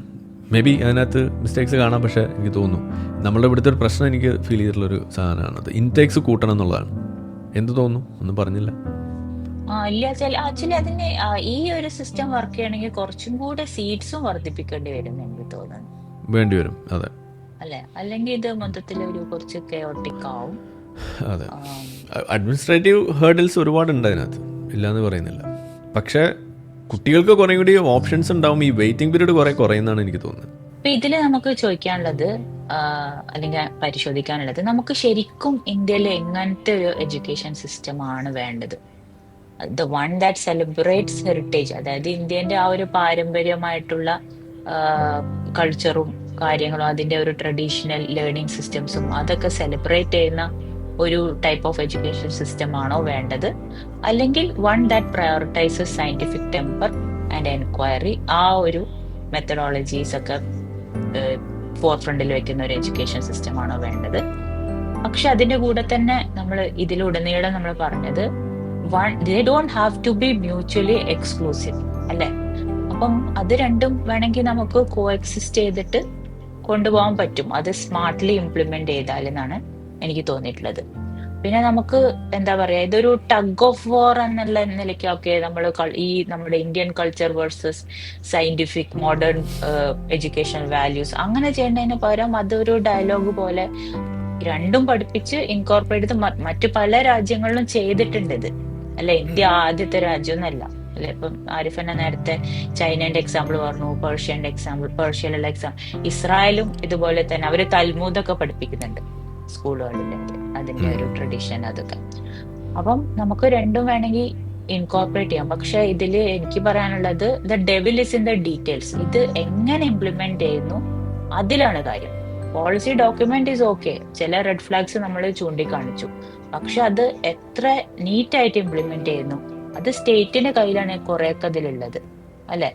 പിന്നെ നമ്മൾ ഇതുപോലെ തന്നെ എനിക്ക് മെയിൻ ആയിട്ട് പറയാനുള്ളത്, ഇതിന്റെ ഒരു മെയിൻ ഗുണം അല്ലെങ്കിൽ അഡ്വാൻറ്റേജ് ആയിട്ട് എനിക്ക് പറയാനുള്ളത്, നമ്മൾ ആ ഒരു ഇന്ത്യൻ കോണ്ടെക്സ്റ്റിൽ നിന്നിട്ട് കാര്യങ്ങൾ പഠിക്കുമ്പോഴാണ് ശരിക്കും നമ്മൾ എങ്ങനെയാണ് നമ്മുടെ ഇന്ത്യൻ സൊസൈറ്റി അങ്ങനെ ആയത് എന്നുള്ളത് വരിക.